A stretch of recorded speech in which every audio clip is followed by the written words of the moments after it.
Field. Oh, and we're all on stage. Hello, everybody.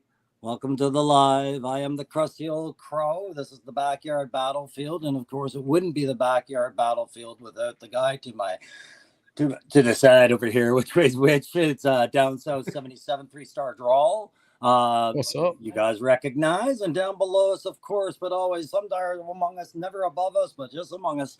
It's Aaron, the toy enhancer. How's it going? And of course, we are the backyard battlefield. We're gonna That was get much it one better. day. That was Hey, much so better. we got two watching. It might also be just my mom. It's okay. Triple C and my mom. Hi. Okay. You got Triple C and Triple D. Yeah, and Triple D. That was my mom's dancing name. Triple D. So that's awesome. Good to see you. Good to know it's not actually her. Grievance. There he is. Whoa, there's Grievance. What's up? Yes, Speak he's to made the a devil, comeback. it shall appear. Grievance, return to me. He's been gone for a week. Yeah, we are very close to being done your thing now that the airbrush has been humming. So I want to talk to you about getting those final arrangements and ask you some things that you might want. Daredevil Dave, what's up? Yeah, saying hi to the guys. I don't mind that we got 4 in there. We got we'll have more trickle in as we go. We know there's other people live tonight, so managed expectations, right, gentlemen? Yeah, we got there's some there's a couple big shows tonight. So it is what it is. We can sit here and have this conversation with just us. So I'm glad there's some people that's here to have it with us. So yeah, right. Sometimes you gotta catch the replay, Yeah. And That's a face and a name I haven't heard in a while. Turk Murphy has blessed us with his presence again. That's Yes. awesome.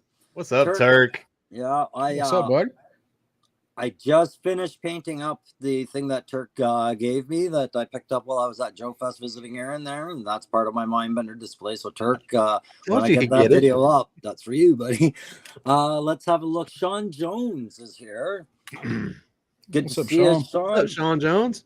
And Aaron, say hi to Jay Astro for us. Jay Astro, what's up, my buddy? Right I'd rather be trickling out. Man. Yeah. And do either of you guys, have you ever heard of this guy? I knew his dad back in the war of 24, right? But Son of a Cran Slayer. Yeah, that name looks familiar. Been hanging with us since day one. Crayon Slayer was a tough guy to get to know, but once you knew Crayon Slayer, he was a good dude. A lot of guys didn't like him. Like the fact that he's dead now and we're dealing with his son, it's sad, but it's good. I mean, he's got some big shoes to fill, but he's Crayon Slayer was a beast.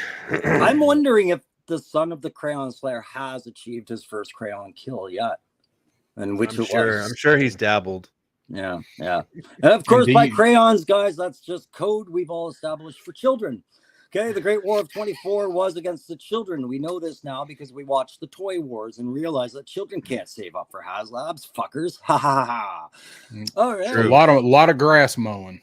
Yes. So you can take the subtext maybe a little bit about our collecting habits and storage space and what are these vehicles worth to you. As a go ahead. Call your kid into the room. Go ahead. Call your kid in the room. I'll give you a second. Okay? Come here, Charlie. All right. Are all the kids in the room? Hi, guys. No disrespect, but the following subject, this is for your toy collecting. This is for dads. Okay, you can leave the room. Go to bed. We love you. Love you. Bye-bye. Okay. That's out of the way. This is going to get uncomfortable. How was your week, guys? Darren, why don't you kick me off and just recap your week a little bit? Man, it's hot.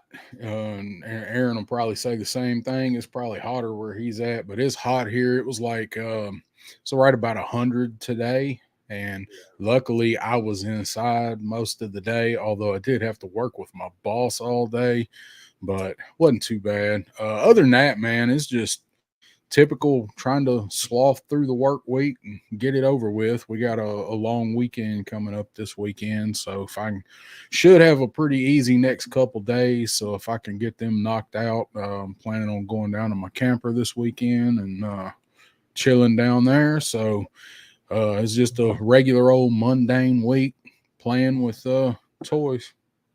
Well, I mean, it's any week where you're playing with toys, the complaint only goes so far, right? Yeah, I guess my biggest complaint was it's so hot. I went outside to do a few pictures, and it was hard to get everything to pose because the joints were so soft, and I had the Valkyrie hanging on that glider, and like her hands kept letting go Right. because it That was so hot glider was yesterday. nice, man. That's actually a Oh, really man. good point. I can't count the number of times, and I never thought to mention it. But if anybody's Let's- ever thinking about toy photography, Yeah. oh, that Make is a that big, really Crow. cool. I love that. Make That's that big. That's awesome. Look at the yeah, detail on absolutely. that. This is you made that out of. We're just gonna put you in a solo layout there. Now I This know what was you made it. Yeah, this is one of the Hasbro the Fortnite gliders Mhm. that come with the parasail thing, and I sent this to my buddy Berserker's Brush that's up in Washington State, and he slowly transformed it into a claw. That's So a That looks stellar. I like the amazing, weathering man. he did. Yes. Yeah, a Very lot of good. subtle. It wasn't Yes. overdone. You can tell Yeah. that thing's fired through some flak. It's got that smoke across the Yes. wings, you know. yeah, Yeah, it's got little pieces on the the top. flak damage. Yeah, you can see the Mhm. metal underneath the paint. That's Yeah, he's got some skills. That's awesome, and I like the decal work because it's a lot of the times decals will shine on those things, and you can actually just notice they're sitting on top of that paint layer. And yeah. it seems he's got it blended well. Yeah, I think he got the decals from Toy Hacks, and then when he applied them, I'm pretty sure he probably uses tweezers, and then he did varnish over them to kind of blend them down. So Yeah, told me a little about the process. Yeah, Testers makes I'm not sure if Vallejo makes one or not, but it's called a decal adhesive. And if anybody ever works with decals and have wondered if they make a product like that, check Testers, which is normally for car models and oil selections. I want to say hi to Bobby Wald, and maybe Aaron, would you answer this question for Bobby? Because only you can answer this question for Bobby. Tell us okay. about your week. Yeah. Why did the Fortnite stuff come with stands, but the classified doesn't, like the trouble bubbles? That's a good damn question. And I'll tell you right now, because Hasbro's fucking cheap. Oh, there he goes. Get ready for Lenny to call me. Dude, don't get a mob on me. No, I'm just kidding. Yeah, Hasbro's cheap, and they should have. Well, here's the thing. Now we're getting stands, like we're getting them with the Haslabs and stuff. And I know that Dragonfly stand, it's fire, man. It's got a little tray where I can put all my shit. Yeah, you're getting better. Yeah, whatever I want. Yeah. But my week has been busy because I've been out of town and I'm trying to catch a lot of jobs up and get some stuff done. And Dragon Con starts tomorrow. Dragon Con, baby. If you don't know what Dragon Con is, take a look at a video or something. I'm sure there's something on YouTube. It's an amazing convention. And where's that one at again, I'm ready, Aaron? man. It's once a year. Where's it? This is held in Atlanta. This is held in Atlanta between 4 major hotels that are grouped in a certain area. So there's blocks and blocks of like all kinds of stuff to do. And wait till you guys see the toys that we're going to look at. It's in a 3-story building that has escalators that go up to each floor, and it's nice. It's going to be pretty amazing. Right on. Okay. Are you going for the weekend, or are you just going to go up Saturday or? Yeah, it starts on it's Thursday, Friday, Saturday, Sunday, and Monday. Normally by Monday I'm freaking like Dragon Con out. You know what I mean? You can't see it all. There's so much stuff. You can't see it all. It's huge, but like all the walking through like 3 or 4 days will wear you out. So I'm trying to this figure. Is be go ahead. Yeah, my 4th time down there. Okay, so how long of a drive is it for you to get to Dragon Con from your place? Because it's not like you're right in Atlanta, right? It takes me like 50 minutes, man. It's like right under an hour. So we don't get no hotel or anything. And you get these groovy badges, and you can buy them for the individual days or you can buy them for the whole. It's cheaper to just to buy for the whole 5 days, and there's no family passes or anything. You just got to buy individual tickets. I think 7 and under gets in free. And the cool part is they have these little badges. You see, this is a Blues Brothers one I got from somebody. So everyone has these ribbons. Everyone has these ribbons that is a major cosplayer, right? Mm-hmm. So we're on a mission from God. That's one of my favorite sayings. The Blues Brothers are classic. We're on a mission from God. So someone in a Blues Brother cosplay actually gave this to me. But the thing is, you get these, and they have little. You buy these ribbons, and people pass them out, and they have little stickers, so you can attach it to that, and then you line all these ribbons down your badge, and these people have like trails of freaking collect these from the cosplayers as you go, and it's cool. I've never done the ribbons. I don't even know where to get them made, but it's such a big thing that they've been doing over the years. I thought it was really cool. And you get the awesome lanyard and all that. It says Dragon Con on it. It's pretty dope. That we got a Joe Fest. Yeah, the Joe Fest one you had to buy. That sucks. I do have it right here if you guys want to take a peek. No, hold that lanyard up again, because that alone, I want to put some perspective. Like, I want to draw some attention to that. All right, a lot of these conventions, it's all they can do to just get the right vendors in and make sure it's advertised well and make sure it's in the right venue. But I would love to meet the person that started this, put a patch at the bottom of the pass trend, and then like everybody collects them. Because you've turned this collector's event to something twice as social as it was. You're forcing people to go talk to each other because they want to collect each other's patches. That's brilliant.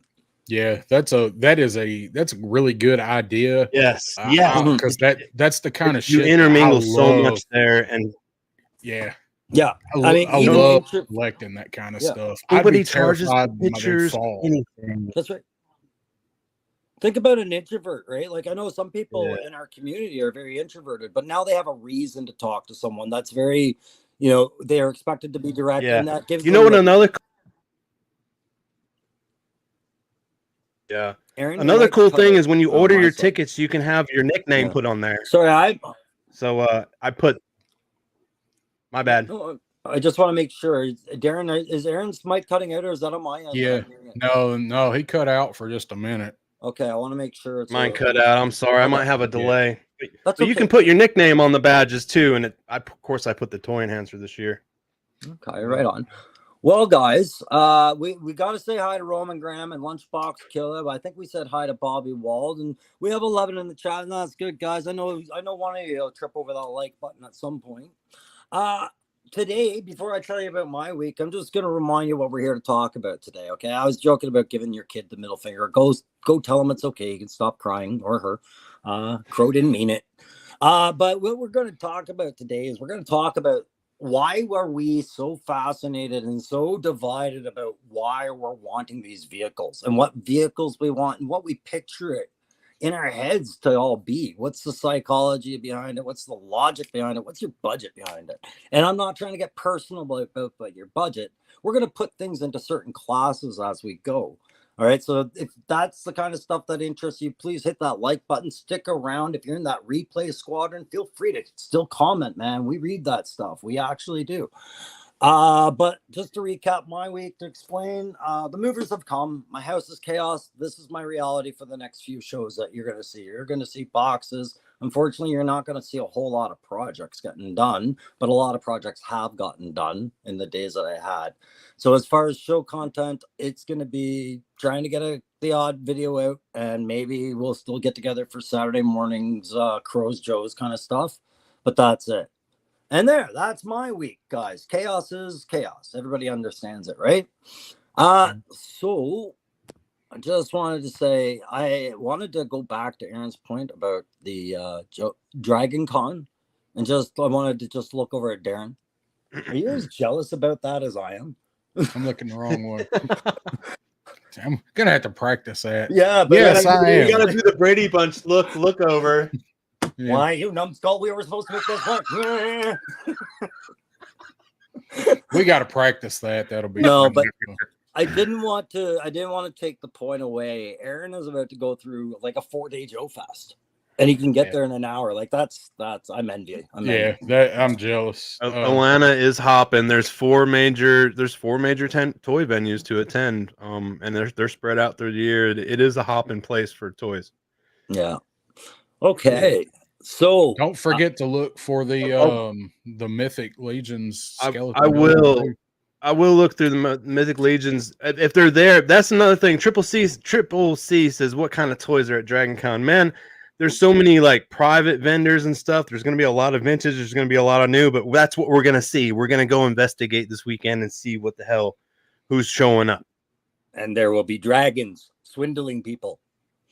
Right? I mean, Dragon more Con. I don't dragons than season 1 of Game of Thrones. We'll have to see who's there. Okay. So for the subject tonight, guys, because I am going to try and aim this for 2 hours because I got to go back to the old place and get some more stuff out before I turn into a werewolf tonight. So what we're going to talk about, I'm going to just ask you a question. I'm going to ask Darren first. I'm going to ask Aaron. Let's picture your buying power, and we're just going to use classified as the honest example tonight. You can apply this to the lines that have vehicles on your own time if you want, but let's say your buying is you behind the wheel of a car, but there's certain criteria when you buy a vehicle and a toy that, nostalgia is behind the wheel. That 12-year-old memory is behind the wheel. The budget's behind the wheel. The fact it's on clearance is behind the wheel. I think about my shelf space and it'll fit. That's behind the wheel. When you buy a toy, who's driving your car that makes you decide it's willing to part with that much money? Do you understand what I mean by that? Yep. Right. Oh, yeah. So who's behind the wheel? Like when you say a vamp, right? Things like that. Can you speak to that a bit, Darren? For me, you nailed on all of the factors. For me, it's going to be nostalgia. It's going to be like coolness factor. It's going to be, and it's going to be budgetary. Like, I've got, I try to get 2 of all of the trooper type guys, right? And that goes for drivers. So I've only got 1 Stinger, so I'm either going to have to get another Stinger or I'm going to have to get a separate driver. But when I look at buying the vehicles, like the G.I. Joe stuff, like I want, like the only vehicle that they've made yet that I've said, I don't really want that, is the Tiger Paw. And come to find out, I really did deep down want the Tiger Paw. So the Joes they're going to have to come out with some, it's going to have to be something really bizarre or off the wall or whatever for me to not buy it as far as G.I. Joe goes. I want to try to get all of them, but the next factor is there's 2 more factors for me, and that's budget. And, this Vamp is $100. I've got 2 weeks I'm going to be paying for a Rattler that's $350. So that's a concern. They've got to take into account like how much people can spend on this stuff. There's people out there that can buy a dozen of them. Good for them. I mean, I can't. And they can't overload the wagon too much. They want to bring this stuff out for people. So they've got to space it out, right? Like I look at the Ferret and the Tiger Paw, even those were $55 price points. They dropped as far as pre-order within what was it? It was like not even a month of each other, right? It was like right at it. So those are the things I'm looking at. So I'm going to have to start looking at space as well. Right. In here, I want to add some more shelves. I've just got to figure out how the hell I can do it in this little room.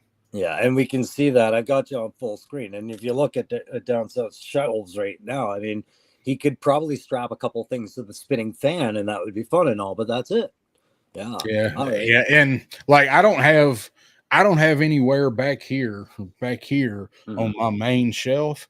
I don't have anywhere to put the Stinger right now. It's still that's why it's still on my table. I don't have anywhere to put it. I've got to rearrange stuff to fit it in up there. There you go. So that speaks to some good points. And just to summarize, to make sure I understood and these guys understand, like, yeah, the nostalgia, it's important. It makes you want the vehicles. You like the Joe line and things like that. And even a vehicle you didn't necessarily want. Let's talk about that itch. You suddenly realized you still wanted that Tiger Paw, right? Did you find that was more the like a FOMO kind of effect about it, or like almost like a little late delayed, or was it that the more you looked at it, the more nostalgic you felt? That was the other point I wanted to bring up, at least as far as the classified vehicles go. Like I thought I invented this term, but I didn't invent it. I should have known better. Weaponized FOMO. Like I feel like these companies are weaponizing FOMO against us, and Hasbro is probably the guiltiest as far as stuff that I collect. Maybe Mythic Legions because it's less quantities, but as far as the Tiger Paw, I was gonna pass on the Tiger Paw until I saw that Wreckage was a really good figure. I probably would have picked one up eventually, but also didn't realize that there was going to be such a scarcity on the Tiger Paw either. So that's driving that weaponized FOMO. Oh, lower production runs. Oh, this and exclusive that. Like, if you want it, you need to get it and order it when you can, because you just don't know.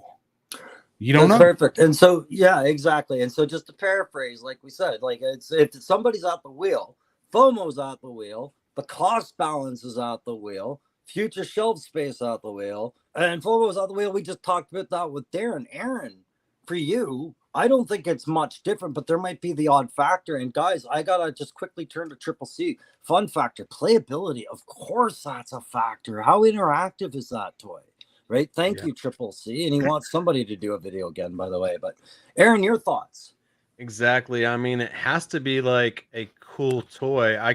As you guys were talking, I was thinking about like what was the first big vehicle that I bought, and I'm looking at it right in front of me, and it's the big ass Thunder Tank from Super 7. And there was some good things and some bad things about it. You know, it's got a lot of dead space, you know. It's cool, man, just because I love Thundercats so much, so I had to have it. I bought it right when it first came out. I paid like I think $450 for it, and now you can buy it for like maybe $350. It's gone down incredibly, but I just had to have it. And I think like well right now with especially the vehicles in GI Joe Classified, the problem, or my major problem right now, is that I have all these toy collections, right? I have all these damn toy collections surrounding me right now, and not one of them can I say is complete except one of them, and that's the Classified line, and that's because I've been a completist on it. And you know, I've liked most everything. I've liked it. I think that's another great point right there. There's another thing at the wheel, If right? you're a completist, there you go. You're going to want to finish that line. And that's another thing. People are talking about how bad it is when the line stops. I won't be sad when the line stops and I have it all. I'll be excited that I have that collection. I mean, when GI Joe stops, it stops. Yeah. So for myself, and because I want to hit some of these comments, I can just generalize for myself. I mean, what Aaron just overstated was overstated, but he agrees with everything down south said, but it's also like he brings up that completist, right? And that completist, that's to me one of the ones that was the itch where I was like, oh my God, how do I scratch that at a $350 US dollar Rattler with the line, you know, numbering the figures and things like this, right? So another thing on the wheel is that FOMO with that, if I don't get it, now these other factors are affected. Right, I can't be a completionist because there's a FOMO problem here. They go directly against each other. So I have no idea half the time how I end up with the toys I end up with, except that when I get thinking hard about it, it almost comes out of nowhere. The Tiger Paw, for example, I was like down south 77. I did not care about the Tiger Paw. Wreckage, I suddenly cared about. Then my mind started going, where would you see space for it? Wouldn't Tiger Force look more complete with it? Wouldn't you want, and bam, now I wanted it, right? Yep, exactly. And here's one more thing I want to point out. Here lately, like what 1/12 scale vehicle that have you seen that isn't pretty cool, you know? And that's the thing. That's hard for me to think of one that and you guys know as well as I do, right? We could take this whole conversation and just go on with Hasbro. Every prop I have here is Hasbro, but that's not what's worth talking about, It's really not, right? Like, here you go, guys, on the table. We got a Haslab, we got some Vamps, we got so many of these things, and we're going to talk about the little ones at some point. But certainly the competition's out there, right? We got Ramen doing a bread van. We got Ramen doing a tank. Not Ace just is a doing tank. great. Ramen's doing 3 tanks. Possibly there could be a 4th, I could imagine, if they could think of the right extension to it. You never know. Well, actually, technically there are 4, really, because you have the bad guy version of the tank as well. Yeah, you got the futuristic one, and I think that's the black one that's supposed to look like Night Force, and I think those are actually supposed to be railgun cannons, if I heard that right. But he is also like that one with the interchangeable parts. That's the first. Like, he's getting ready to unveil some more of those. I don't know, details about that. I'm sure going to be coming out maybe tonight, but there we go. That's just the first one, or the first 2. And so I think we might be getting to the point where we might want to get ready soon to call it those slides, Darren, just because we're going to talk about some of these other lines and what people say they want versus what they get. And, why is it that way? So like we just said, we have many wheels, many hands on the wheel driving us to buy these things. I didn't want to glaze over these points. This is the most ridiculous testimony as to our love for G.I. Joe versus our sick of repaints, sick of remolds. All right. If you just look at the way that this has been treated in the line, all right. How abundant has this bike been to you guys in your respective states? Because I can tell you how many times I've stepped on it in Canada. I picked up over 20 of those things, and I probably gave at least 15 away. Right. And Darren, yourself? I saw it. That was on the shelves when I first got into classified. That was actually one of the first things that I picked up was that set off the shelf. And for a long time, it was still available at Target. And then when they started moving that stock to other places, I found it one time at a bargain hunt. No, I found it 2 times at a bargain hunt for whatever it was, $19.99, $15.99. So it was readily available for a long time. I never saw it at Ross. This was at Ross had them for $10, and they were flooded through Georgia. I mean, every time I walked into a Ross, it was around Christmas time, before Christmas. Every time I walked into a Ross, I found 2 or 3 of them. It was almost all the time. I never found them at Ross here, but I know some people did because I'm in a local classified group for Nashville and some stores that are, like near me, but I'm not going to drive to and look at. Like some of those Rosses got them. So answer your question, it was pretty readily damn available. Okay, so what about its predecessor? Was that readily available? Because when I came into the line, this had well left the line as far as availability, and I had to really kind of hunt this motherfucker. Right? I paid extra for my first one. Yeah. What about yourself? I got mine because I just got the one, and I bought it last year in July at the con, the toy show that I went to in Kentucky. So that thing for me too was long gone on the shelf when I got into the line. But my cousin, he saw it at Target a few times because he was collecting then, and so it was here. Okay, so which one did you pay more for so far? Because I know I paid more for this one. Right? Did you pay about the same, or would you say you paid much less for this one? Much less. Okay. I paid slightly more. I paid slightly more for Breaker because I got mine. He was still harder to find, but I bought him secondary, but the price had come down because they did that second run of them. Oh, so okay. I think I paid about 45 or 50 for that set. So I think I paid 50 for it. I paid a good penny for the Breaker set, and I only have 2 of them. So I'm going to show you where I'm going with this point. All right. You paid more for the first time the Ram came out, right? It was proving ground. It didn't even have weapons or nothing. There you go. Just like you paid more for the first time the Vamp came out, right? Can we agree that's a good comparison or no? Anybody in the chat, if you disagree, if you speak up, that's fine. I'm sorry, I will get to the comments. All right, so this story starts happening all over again. Does it not? This guy was a repeated mold. They overdid it. It became a clearance item, right? Did they learn a lesson or not? That's what we're going to find out soon about this stinger, right? Do you think it'll ever end up in a clearance bin in Ross's for 75% of its original price or what? It's pretty easy to get right now. I don't know. I don't think so. I may be wrong. Wouldn't that be awesome if it was? But if it gets to that point, it's also going to be like everybody's going to be as sick of it as they are the Ram. Aaron's right. You can pretty much get it anywhere, but I don't think it's going to wind up at Ross. Okay. No. The follow-on point for that was, what if we, instead of compared Breaker and the abundantly Tiger Force, okay? Who are you paying more for right now? Breaker on his Ram or Shockwave on his? The Night Force. Probably Breaker, honestly. Okay. At the moment, yeah. Do you see Night Force Shockwave ever going on any kind of a deal? No. But why?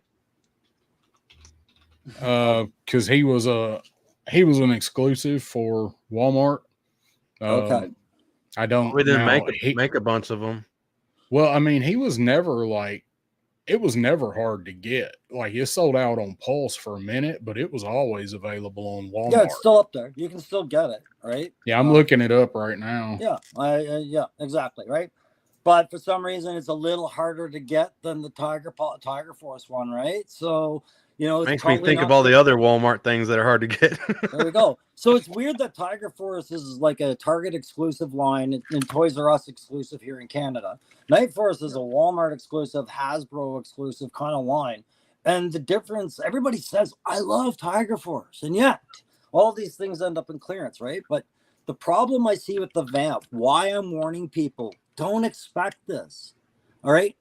If you think about the negligible loss of the cost of making this and the plastics involved versus the negligible loss of losing some cash on one of these, that's, I think, a very different mathematical equation for them to arrive at, guys. I think there's going to be a real reluctance for you to see these on bulk discounts. That's just my gut feeling on that. Does anybody have thoughts on that, Darren or Aaron? Probably somewhere along in those lines. I mean, they were doing, when they did the Tiger Force Ram, that was during that whole thing along, coming out of COVID and no stock was moving. And that's how all that stuff wound up at Ross and Ollie's and wherever. We're out of that period now. And, they keep doing the bait and switch on the limited quantities, weaponized FOMO, but I don't think they probably ran off as many stingers as they did Tiger Force Rams, probably because it's almost double the price and the line has picked up a lot of steam. But at that time, people were starved for anything, and that was only the second vehicle. It was or the third, I guess, if you count the coil. But it was the first Tiger Force vehicle, so people were starved for it. It was new. The Stinger is cool, but vehicles aren't new anymore. And that's just it. And we know there's so many more to come, right? Like, it's like you almost have an assurance. Like, don't worry, you'll be satisfied at some point. Aaron, anything to add to that?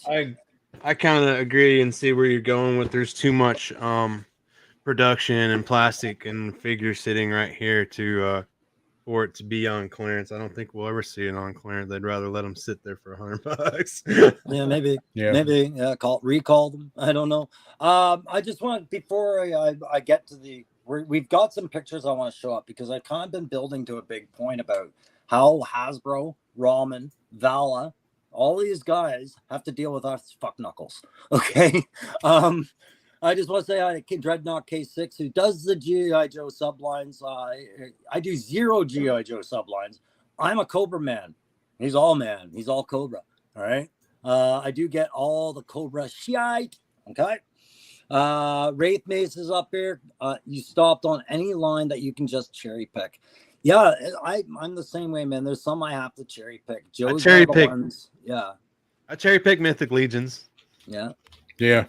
Triple C wants that black one. I'm not sure what he's watching or what we're talking about, but The ramen tank, I believe. okay, yeah, good. Thank God.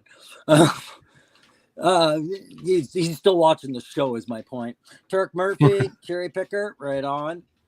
Just going down. I thought I saw somebody we hadn't said hi to yet. And I apologize for missing some of this. No, I guess not.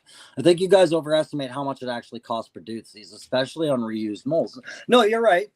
There's the fact that they're reusing molds, all right, but there's a new deco, new ads, new molds for the accessories. There's a lot of finance tied into changing a vamp into a stinger, changing a stinger and a vamp into a vamp mark II, right? Big Like, boxes. yeah, A lot, and you do yeah. need to update, and those molds don't last forever. They have patents on them. They have all these legal payments they have to make as well, right?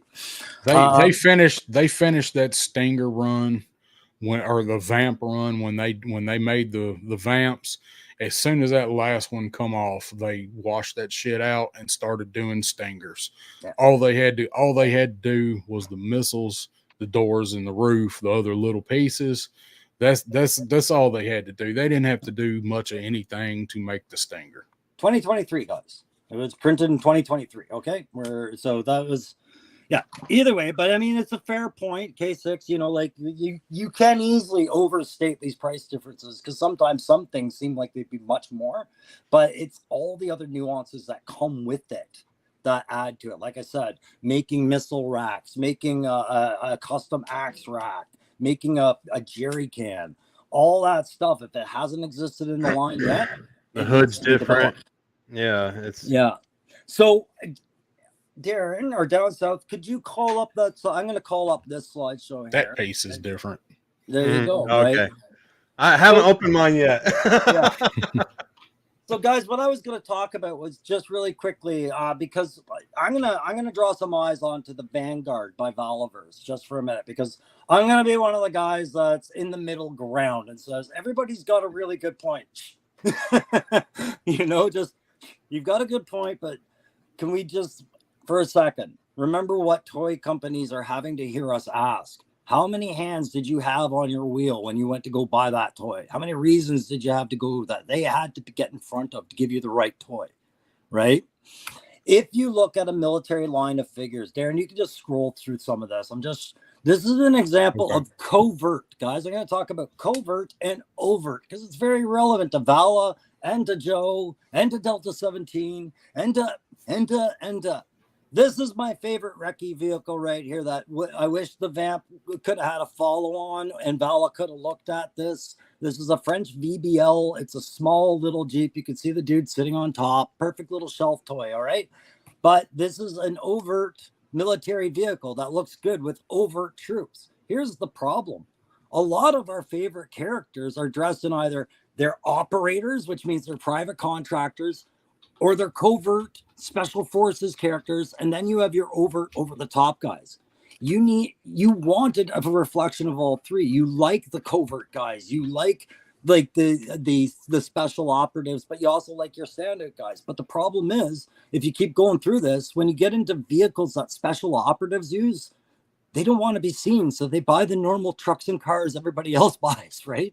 So yeah, if you keep scrolling, Darren, I'm not going to focus on this. I'm just showing some guys some options that are on the table for everybody, right? So okay, I don't have them in any particular order, so yeah, like you guys remember the movie Black Hawk Down, the MH4 helicopter, right? Looks great, unassuming, things like this, but it doesn't have the flash because you have to add things to it, right? Everybody would, I think, enjoy this helicopter. But if I were to paint it white and put make it plain, that would actually be covert. This is overt. That's why you guys have guys hanging off the back, right? And this helicopter, like people that loaded. know, well, yeah, and people that know what you know would appreciate this. I don't think your average toy consumer or your average army, action figure playing with enthusiast, You know, it's not low. There's no chain gun. There's no rockets. This is Right. a insertion and extraction vehicle, right? Yeah. So if we can keep scrolling, I wanted to show because it shows a civilian pattern. It shows military. Oh, now we've got some There's a stuff different one. going up. Yeah, that's the same. It's an MH4, right? It's the little birds. These style helicopters, right? But if we really wanted special forces, we'd plane it up. And what I was saying about the Ravani, which is what the Vanguard is, I believe, based on, and I've been saying it for a while. Guys, go to Europe and see what everybody drives for an SUV, right? Go to the Middle East, see what people drive for SUVs. These kind of vehicles are more common than you think. A team trying to get lost in a city and not be noticed will drive things like a Toyota Hilux, right? Toyota's loaded down too. Yeah, look at that rear suspension, right? Look at the Yeah. 50 cal on the back. Whatever. The Afghan National Army rolled out in Toyota Tacomas from like 10 years ago, right? You can see one in the back right there. That's awesome. Yeah. I need But that if truck. you keep going, there's SUVs there like Fords. There's a Bell right there, you know, Special Forces right there, right? So this is what the bread van kind of has going for it. Remember the G.I. Joe APC? That was the other slide there. This is what I'm saying about the bread van, that plane, but it's military, right? Remember the G.I. Joe APC? Lots of modern examples there for Haslabs to use as reference for updated materials. I just bring it in there. But guys, these things that's going to be huge for figures. Everybody would love to have these bigs, but if you already have 2 Vamps, a His tank, you have a Dragonfly or a Rattler on the way, where's your next Haslab going to go? We need to build that. Yeah, that would be awesome. But how big? So something like this, Crow. I mean, you've probably seen these in person or something similar. So, how big would this be to carry the troops that it carries in classified scope? Yeah, so if you look in the back, you can see the pairs of boots on the guys behind it. Like, look at the bottom of the between the wheels. Those are guys standing behind it. This is a Fuchs, I believe, German.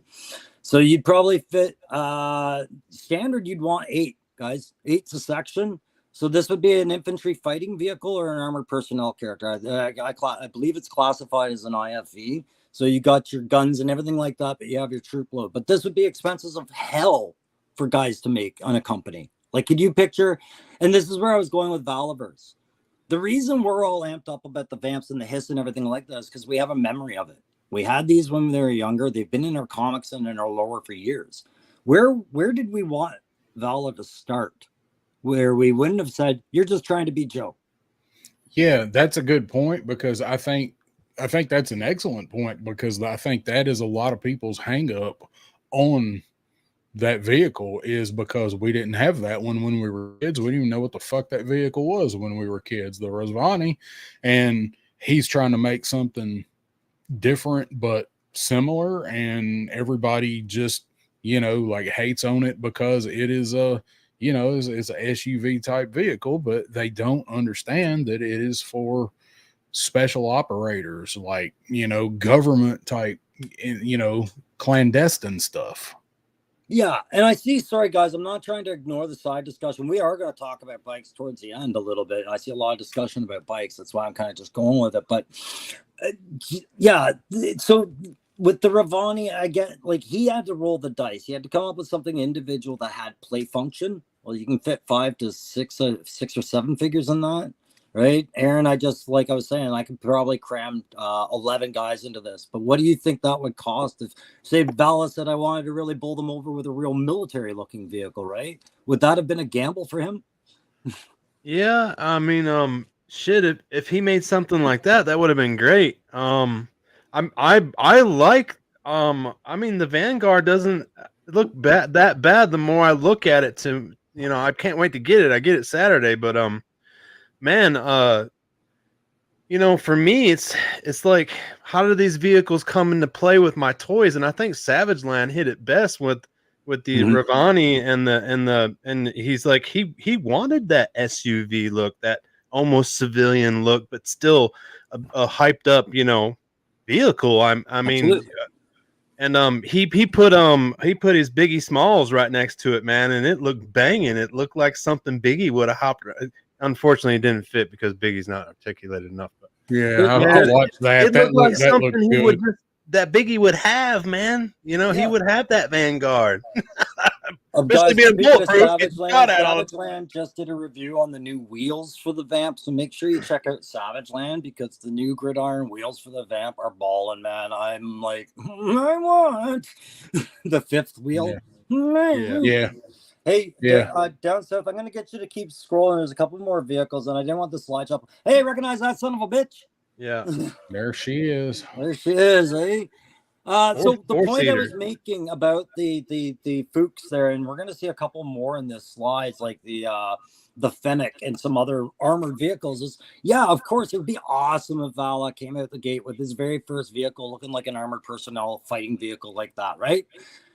Now, he put a lot of hype behind the Vanguard. He built up his product and he really hyped it well. And there was an expectation. And some guys have done reviews where they're pointing out faults with the Vanguard. And faults were to be expected in a first run on your first line of a vehicle, were they not? Like, yeah, well, I just did a review on the Vamp or on the Stinger and pointed out a bunch of faults with it. So yeah, you know, what do you expect? You got some comments though about the Vanguard. We got a couple people in the chat that have it. Oh, it looks like let's put those up while we go. So my point about that is that was on a Vanguard that was considered a very affordable kind of option for your shelf, right? Isn't that what we were saying? For the money, you were getting this big ass vehicle with a lot of play factor. Yeah. Mm-hmm. Okay. Triple D up there says the Vanguard is pretty cool, and it only takes about an hour to articulate the guns. Are you talking about the Top Gun turret? I think. Well, Daredevil Dave. There's actually a 3D print that came out off Thingiverse that you can snap on and probably print it out. I told you or was it Punk? I was telling you it was Punk. I said about that. Okay, I'm glad it's out there, but hang on a second. That's if I buy a Ford, but my trunk doesn't close. But they say, no, just go buy this piece from Hyundai and your trunk will close. I'll be like, thank you, Ford. That's what I was coming at. Like, not everyone has a damn 3D printer. What's up, Savage Land? Good to see you in here. Not everyone has a damn 3D printer sitting on their desk, you know, so it's an option, but again, do you have a $300 3D printer, you know, sitting on So with all the criticisms about what the Vanguard did bring to the table, but didn't, right? Like there's not a lot of detail inside. We can't really do this, and the gun not depressing is one where I'm like, man, you can't fight the facts here. The gun needs to depress. Yeah. Imagine now if Vala had made his first run with this armored personnel carrier, which is going to have to be more expensive. We can all agree, but that didn't satisfy people. Imagine the negative feedback that company would have gotten with that kind of a gamble. Do you know what I mean with this point? Like, it's an uphill fight to satisfy us guys, and if we don't know which of us is driving the wheel, how the hell are they going to predict it? Yeah. Hey, so real shout out to Savage Land, man. I'm glad you showed up tonight. Legend Series is here, man. Thank you for making the time, you guys. We've had people in and out the chat all night. It's just one of those kind of just rip fuel discussions about something other than I hate this vehicle. Right? There's a lot going. There's a lot of shows going tonight too.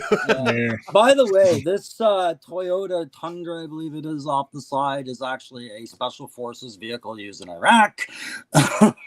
pretty nice. Nice. I like that. It's not a Tundra, is it? It's like a different one that they just don't sell in the US. I think Tundra-esque. It's either a Toyota or a Nissan. I'm not sure which make, but it was a bunch of them guys. And this is the point, right? Like, there's a Canadian G-Wagon, okay? And if you recognize that thing on top, like with the Vanguard, that's called a cupola. All right?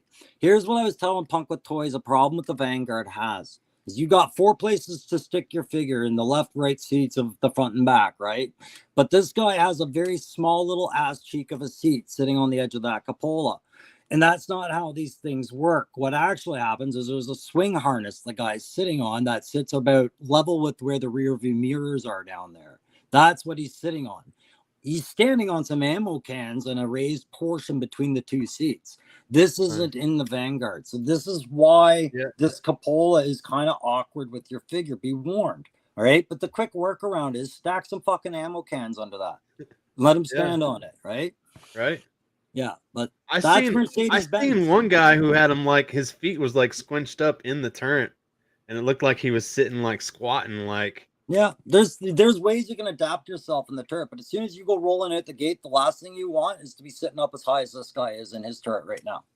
Yeah. Right? Like, Yeah, I would think that would. Yeah, you'd be. You're the first. Get shot up. Like, I'd be peeking through them. I'd be peeking right through over the. Our rule Triple- in the turrets, like the vehicle 2 back from that, that's what I was in all the time, that big old lav. But the rule is never more than this out of your turret unless you're in a safe back zone, right? Because you just couldn't predict. But that's what the Cupola had, was that armor on it with the G-Wagons. But so there's your Humvee in the back. Everybody recognizes an American Humvee, right? Yeah. But would you want an American Humvee to come out rolling out the gate from Valaverse? Do you feel like that would have been a good gamble for him or no? I think it would be. I think it would have hit. It would have hit hard. They could still do it. Oh, hang on though. Remember, G.I. Joe did a Humvee, did they not? Did they? Yeah. Was it the Hammer? Was it the Hammer? Oh yeah. Okay. Yeah. So here we go, but right? most of us were out of the line by then. So. Yeah, I don't have that. But there's your market feedback right away. It's like what's on eBay. Simpsons did it. Simpsons did it. You know. But yeah, I think if he'd have come out with something like a Hummer, more, or a Hummer, whatever, I think it would have garnered more initial praise than something like the Rizvani, because a lot of people don't know what the hell it is. Okay. And the shape that people recognize a Hummer, they don't recognize that. And I think that is where a lot of the initial criticism come from. And that's a fair point. And Aaron, you want to expand on that at all? Or yeah, well, actually, I was just reading Savage Land's comment. If you could throw it up there really quick. I'm not very far down the chat. Just one sec there. Yeah, I think he pointed out a lot of details that I probably would have appreciated too. And then there we go. Yeah. Mm-hmm. Yeah, and that was one that was confusing, right? The hood didn't open up, but the reason being is because it had a steering assembly under there that they were trying to hide. But I was like, couldn't you have hide it under a shallow panel? But yeah, and Savage Land, he makes some good points. Again, then what's driving the wheel? Is it a cheap vehicle anymore, or is this? It would have been it would, even with Vala trying to make stuff more affordable generally than Hasbro seems to. I think at that price point, even with him doing that, I think you're looking at a $300 vehicle if it had the lights and all of the more intricacies, detailed dash, all of that stuff. I think it would have easily been that. Here's the thing with the wheels, though, guys. All I need them to do is turn. I don't need it to turn with the steering wheel. It's not. And the steering wheel turn does nothing for me. But so Punk and I were talking about this, and I think he made the same point in his videos. He did a real good breakdown, and I know a lot of people got mad at him, thought he was biased, but I watched the video. I was like, I kind of think he's just pointing out what needed to be pointed out, good or bad. But one of the ones he talked about was how photography, right? Yes, there's a scene to be had when your steering can allow the wheels to turn to the left and the right. And oh, look, that thing's driving left or right, dust, But there's a scene to be had for a guy working on an engine too, isn't there? I mean, Hasbro said it was. Yeah. Even if the engine is the most bland thing ever, it goes into the fields of play though that we've missed. Like, for instance, a knife that is in a boot of a GI Joe. We always wanted that knife to come out. We have that now. Of course, we want the hood to open up and see an engine. That's just something that we have. We always imagined, and it could be. It's very possible nowadays. We want that knife, but it better not be more evidence of shitty plastic. Hey, that's right. Triple C's got a couple of comments, and I'm trying his to last get one you could, not that one. His next comment, that one right there, you can match that.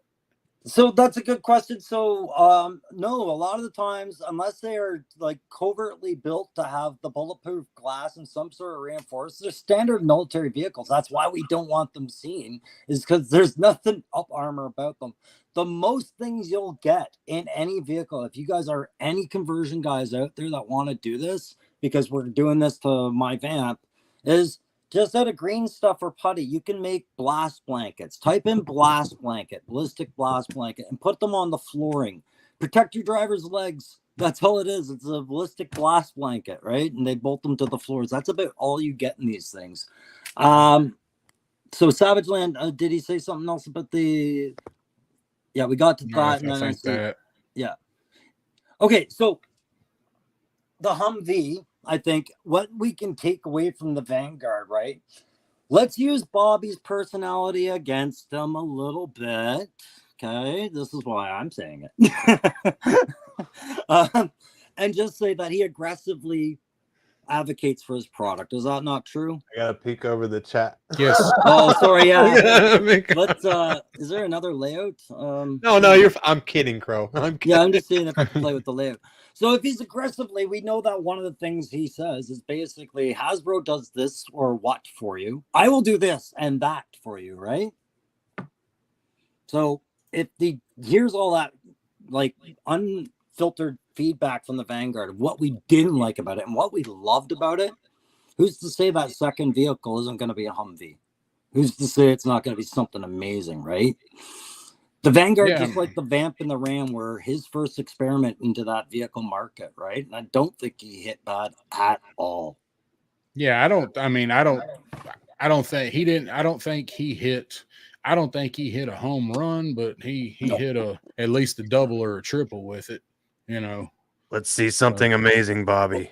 Oh, how come we're talking about the Awe Striker with the removable? Why are we talking about the Awe Striker? Surely that thing's not in the pipe, do you think? Well, I got an Awe Striker.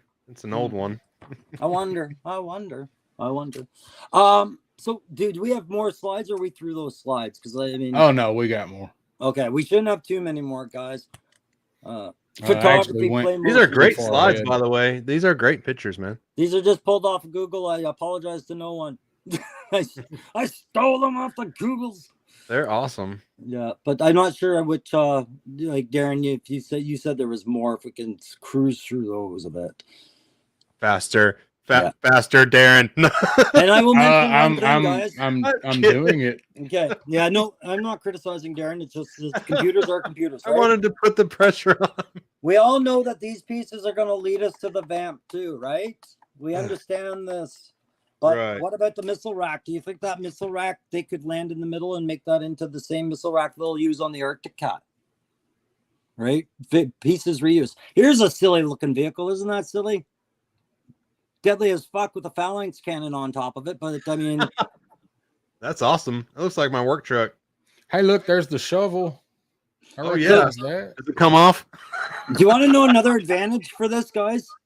These vehicles, when they're profiled like that, even if you could see the gun up close, these are safe at range. If an armored vehicle is trying to target this at like a kilometer and a half out, he's going to have a hard time making this out as an enemy combatant vehicle. He's going to think this is civilian, and he's not going to want to engage until it gets much, much closer. Yeah. Right? This is kind of the advantage. Yeah. I would imagine there's probably netting or something that you could strap over that roof rack and the cannon maybe to disguise it, till it's needed. There you go, right? We just saw Valaverse do ghillie suits. We know Hasbro's doing ghillie suits. Vehicle cam netting would be an amazing. Gridiron is doing them. Yeah, that's money on the table, guys. But back to what we mentioned previously. Mm-hmm. Like, I don't want to spend $100, $200 and up on a vehicle and then have to spend more money to make it what it should have been to begin with. And that's a great point. I don't like, I like the gridiron stuff. I like 3D printed stuff. But I think we should be getting more for our money with all of this stuff right out of the gate. I think their margins, and I know some people disagree and say that, they're not making that much off of them. Then I tell you what, make them a little bit more and make them right. That's fair. Ready for the next one? Yeah, buddy. Your burrito's done. I heard something beep. I want some. You got some sour cream? I'm trying to reheat a coffee in this hot city. Oh no, just make some more. Don't ever do that. No, we need burritos. You need a Keurig, Crow. Do they have Keurigs in Canada? Keurig is the shit. Buy Folgers Caramel. You'll never go back. Okay. You got me. Oh, there it is. Okay, so that motherfucker is called a fennec. All right. And I almost got killed by one of these in Afghanistan as I walked around the corner because it's so quiet. That thing's like an electric car, but it's got a diesel engine, man. Well, I was going to ask you if it was electric. Why does it look RC, man? Yeah. So if you go up to the top, that's a surveillance camera. Oh, right? Okay. This was my job, and for most of my career was reconnaissance and using serve gear. So he's going to park in a bush, he's going to erect that, and he's going to watch over the battlefield and give everybody an advantage by knowing what's out there, right?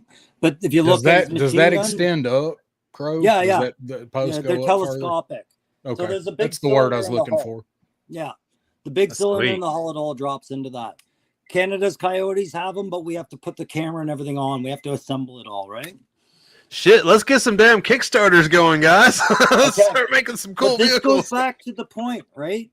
When we want army vehicles for our army and classifies committing to doing a modernized thing, what they're trying to do is honor a little bit of points like these onto the vehicles you like.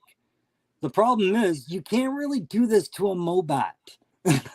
Right? Yeah. Like the Mobat can only be modernized so much. So I think that's why when they did the Haslab panel testing, you had heard that there was, I believe, a Moray, a Rattler, and the Mobat was in there with the Snowcat, right? Because not the Mobat, pardon me, the Mauler, because the Mauler was the more modernized and had the potential as a tank, right? So when people talk about what the next Haslabs are, just remember that list was there, eh? Yeah. So what if we got this and you could personalize the license plate? Where did we see that? This one's from Kentucky. I know you can. I've done that with all my RC stuff. You can get the personalized license plates pretty easy. Yeah. So this thing looks like it has a really low ground clearance. Is it just the picture making it look like that, and because it's on grass? Yeah, that's what I'm saying. This looks like tight to get into, man. It is. Anybody that's ever had a lowered car knows if you take it in grass and picture it, it looks way lower than what it actually is. So I'd drive that thing around town, though. I'm going to tell you right now, it looks badass. So those are German vehicles, right? Like Canada bought a lot of, we bought our tanks off Germany. And we've had a relationship with Germany since World War II because, that's what's fair, I guess. I don't know. But that's like a Ford. We won. Right. And you're right. It is a very low profile. Your chin would probably come to the roof line. Right. Or pardon me. No, it's actually bigger than it looks. Your forehead would come to the window on the side, I think. Oh, dang. I remember right. Okay. Yeah, that's because crazy. I remember I almost took the license plate in the chest by the time it stopped. Right. Like, I was like, holy crap. Right. Right. So Ramen is the guys coming in and doing the armored vehicles we want suddenly, right? They're doing these tanks, right? And they also have a covert van and a covert race car. But the price, when we talk about who's at the wheel now, do you think that Ramen is a competition with Hasbro, or is Ramen a competition with Haslab? That's a good point. Yes. I see where you're going with that, Crow. Yeah. Because the time that it takes to get something from Ramen, and that is improving, but it's like waiting on a Haslab. So I don't know, man, for your money, like they are a little more. It's not even that they're that more expensive, because the tank that's out now is $200 for just the base tank. That's a good price. Now the shipping from Ramen, because we've all seen it, we know it's worth it. All of us saw it. We know it's worth it. The shipping on it, and then whatever tax you've got on it's going to put it well over $3. Yeah. And so you figure just everything in together, you're looking at the price of a Haslab, looking at close to the price of the Rattler. It's going to be more than what the Hiss or the Dragonfly were. So that is a very good question. I would say for your dollar, it's probably in competition with a Haslab. And if Ramen breaks out something like this, around the same time that Hasbro also does something like it. Yeah, they're gonna have people making some serious choices, especially Yeah. the more people actually get to see the ramen stuff, because it is quality. And here's Yeah. another good factor with ramen. I mean, Ace is very transparent with when shit goes wrong or whatever. He tells us, man. He's like right on top of it, letting us know Yeah. what's going on. Like Yeah. he's dedicated. I was just going to Yep. answer Shane's question here at the same time. Toys Ramen Tank is going to carry 3 to 4 troops. Why not the Mobat? Because the Ramen Tank turret has been designed for a 2 side-by-side sit. If you look at your original Mobat, you had your turret, but again, you had that little cupola on top with that only fits Steeler, and that cupola was the remote control for the actual Mobat to move forward and backward and pivot, right? So, yeah, they could open a Mobat up to 3 or 4 figures, but would this be the design people wanted and remember the Mobat as being, or would they get brutal criticism about inventing a new tank or something, right? Like, this is kind of where I was going with that point. The Mauler, you can do that with. You can do side-by-side, driver. The only problem with the guys is getting gunners in there. Gunners are a pain in the ass. Yeah. Yeah, right on. So I saw this one, and I liked this point from Shane again. Brett Van at 100, he's proven Haslab is crap. Well, hang on. Well, I don't know about proving it's crap. Now I do think that they are. I think they can be produced cheaper. The Haslabs, I think they can be done much cheaper than what they are. The bread car, it is pretty bare bones. Yes. Like, it looks great on the outside, but like there's not much inside. It's made for people that want to do customs. It looks fine as it is, but it does not have a lot to it. And But here's you one don't have thing. no lights, no painted dash. Here's one thing about the bread van.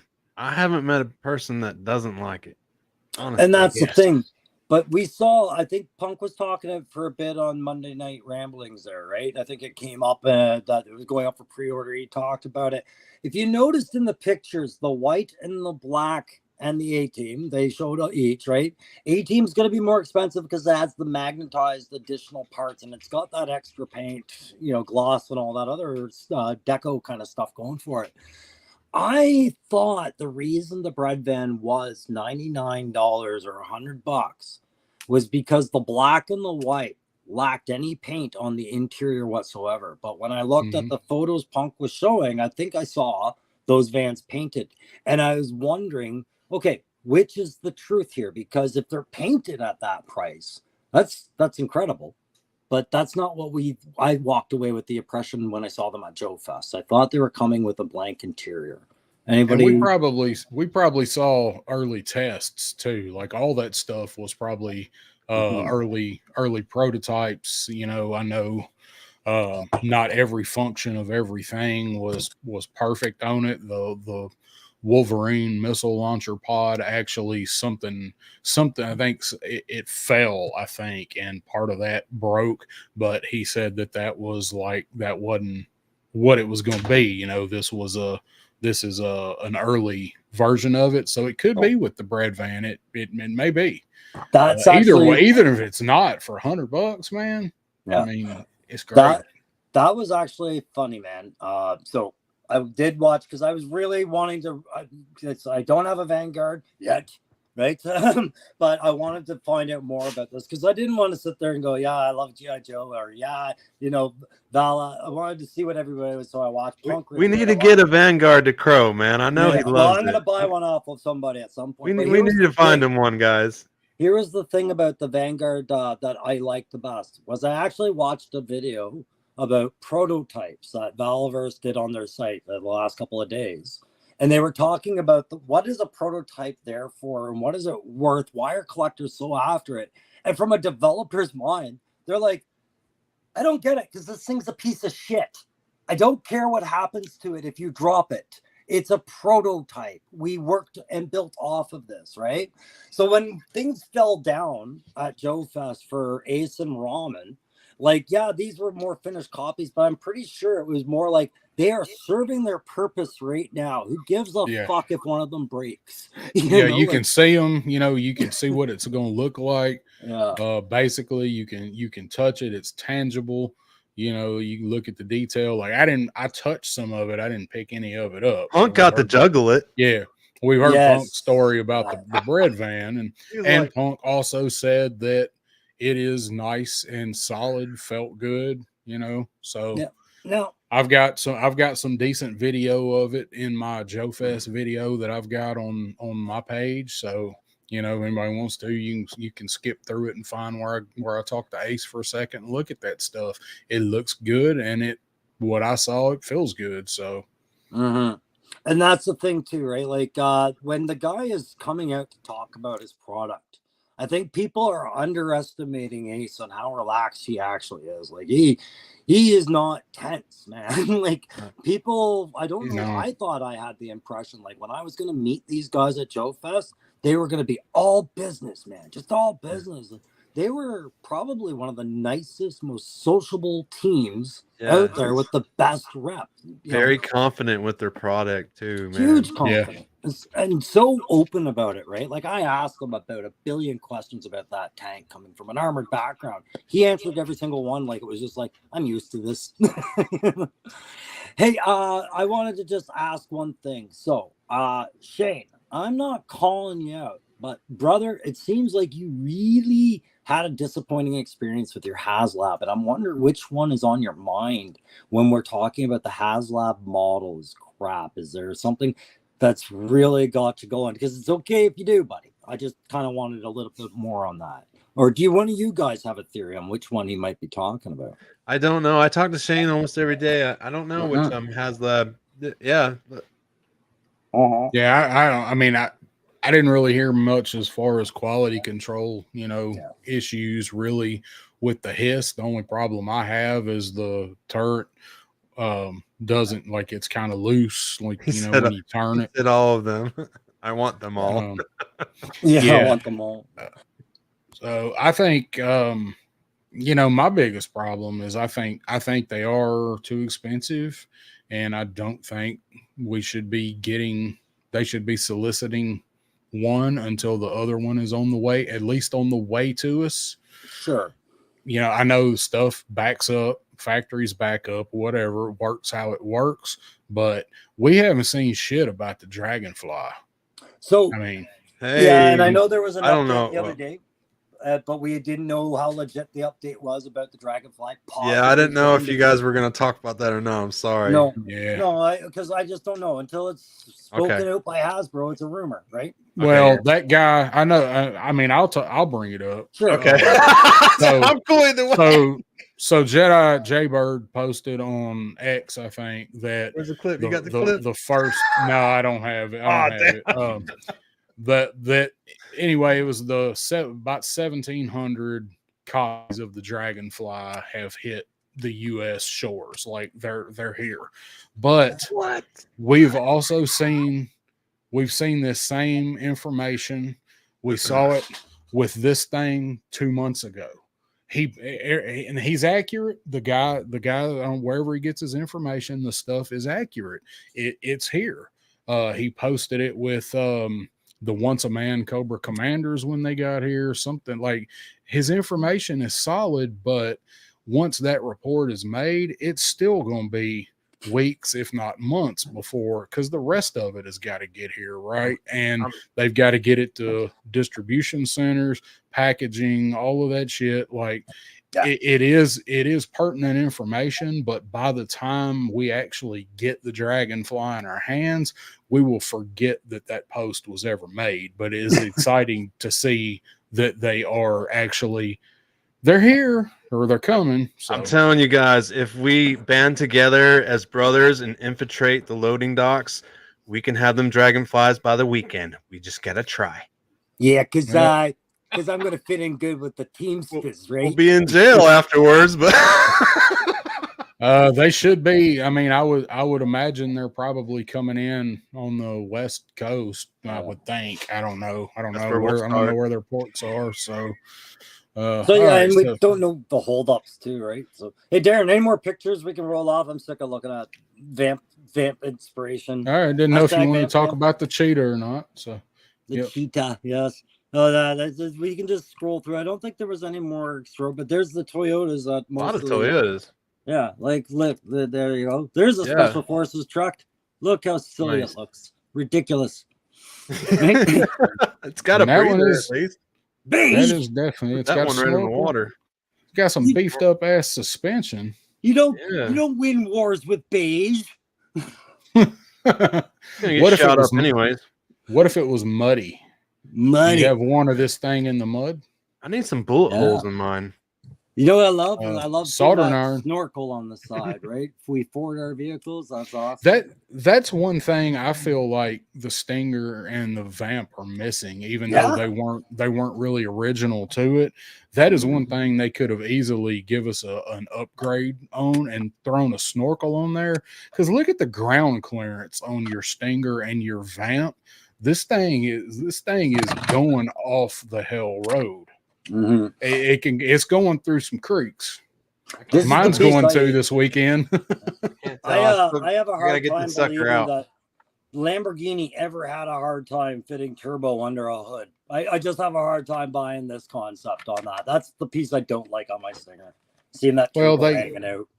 They had to stick something on the hood to make it not exactly the Vamp. Exactly. The original had it though. Yeah, but here's the problem. Now my window doesn't sit flush, right? It's sitting on a turbo. It doesn't seem right for the window. Yeah, this is true. And honestly, that this window is going to be down most of the time anyway. So it's already a hellacious driving hazard with that window. So now he's going to have glare from the window being down. I just want the tinted window on my Vamp. Can I show you where I'm putting my tinted window? Uh-oh. No, I'm not. I've still got my pants on. Hang on. Tell you where you can put your tinted window. Do a reveal? Yeah, I'm gonna show this thing. So man, we are in guys. for because the Stingers are so abundant. Maybe we gotta get you off full. There we go. Yeah, that's why I'm just holding it up. It's gonna be awesome, guys. Okay, so this is what I'm doing with one of my Stingers. A little airbrush, a little net, some extra bits, but they're affordable now. Go fucking have some fun with your toys. Crow, hold that closer to the camera, please. Man, holy so shit. Okay. So Look I'm still at that working detail. the interior, but we can complain all we want, but I know there's a lot of artistic guys out there that can do this times a million. So do it, because these things are going to be everywhere. Just go have fun. I need to send I want that my one. Stinger engine to you so you can do that to mine.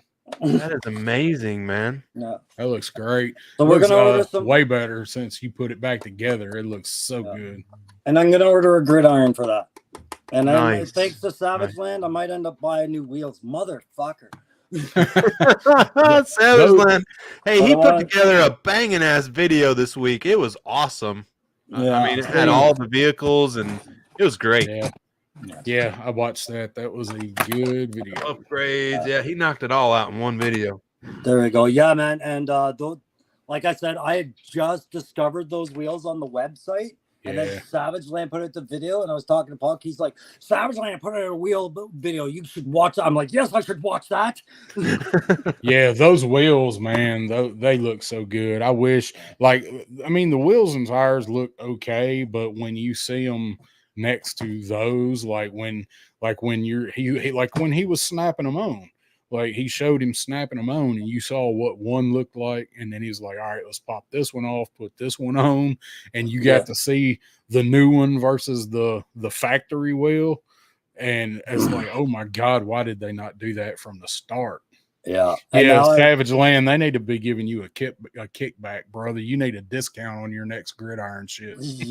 Yeah, we'll just call you a salesman for sure, man. You know what I said when I saw that video? I was like, I just painted this friggin' thing brown and those wheels are green. Right? Yeah. I don't want to repaint gridiron. I got the Vanguard. Yeah. So Triple C, this that mesh pattern, that diamond pattern is just some mesh you pull off fruit bags, vegetable bags, wherever you can find a piece of mesh. I wondered how you got that. I was like, man, Yeah, and I have an airbrush, right? I use an Iowata bottom feed, and I just do a light dusting until it comes out, and I peel it off, and it's done. It's That's easy as awesome. shit. Self-gratuitous plug. I am doing a video to get that thing from going into completion. This has been in the background for the last couple of days while things have been drying. For a lot of red stuff has been drying, and I'm going to leave it at that. We do Yeah, like red. it looks fantastic. Hey, look at me, I'm big. Oh, hey. What's up, Yeah, Darren? random How you solo. doing? All Do a little right. dance or something. So there's our Vanguard. There's the There it is. green. And so you could order these weathered off the site too, I saw, right? Where you had that mud Muddy. effect on the fender. And I Yeah. like that. That's a really nice, cheap ad for a toy company to do because it's just a dry brush, right? Yeah, I really like the muddy version. If I was gonna spend the money and buy one, like go order it there or wherever, that's the one I would order. I would order the probably. I like the green and the tan, but I'd probably order the tan just because the mud sticks out so much. But I want to point out, like, here was my thing. Everybody was talking about. They thought it looked plain. It don't look plain anymore when you put some of the stickers on it. It breaks it up. They give you a shitload of awesome stickers with it. Put some on there, like, Yeah, man. make it look different. That's why it's customizable. You only live once. You were saying you wanted that custom license plate that we saw on, I think it was the Fennec, right? These things come with a sticker sheet full of like student driver, get off my ass. Like, I love the stickers for it. The stickers are great. Yeah, I was happy to see those, right? So there it is. And I agree with what others have said, though. I like it better without the gun turned on top. Yeah. Even if the gun traversed and did what we all wish that it did, I think it looks better with just the hatch. It does. It looks cool right in that picture. I mean, I love that picture of it. It does. Now, here's the thing I'm going to concede to some of the critics about this, too. And I mean, we can see it. Is anybody intimidated by this vehicle? Does this raise any concerns? Like this is a tough-ass vehicle, right? Yeah, I mean, I don't think if I saw it, just looks nice. Yeah. I've never seen one of them in person. I mean, I know what they were, but if I saw this, like if I saw a green one or a black one driving around in my area, and where I live in the country, but it's not far from where a bunch of rich assholes have moved here and bought the country up and built $4 million houses on it. I see shit like this all the time. The Mercedes G that we saw a few slides back, like they're everywhere out here. The G-Wagon, not the machine guns on it. No, but if I saw this coming down the road, I would just be like, wow, there's a Ravani. Like, you don't see those every day, and not think another thing about it. What'd you say, Aaron? The Tesla truck. What the hell is that called? Oh my god, yeah. I see them almost every day now. Yeah, there's three. I don't know exactly. I know where one of them lives, but there's the Cyber truck.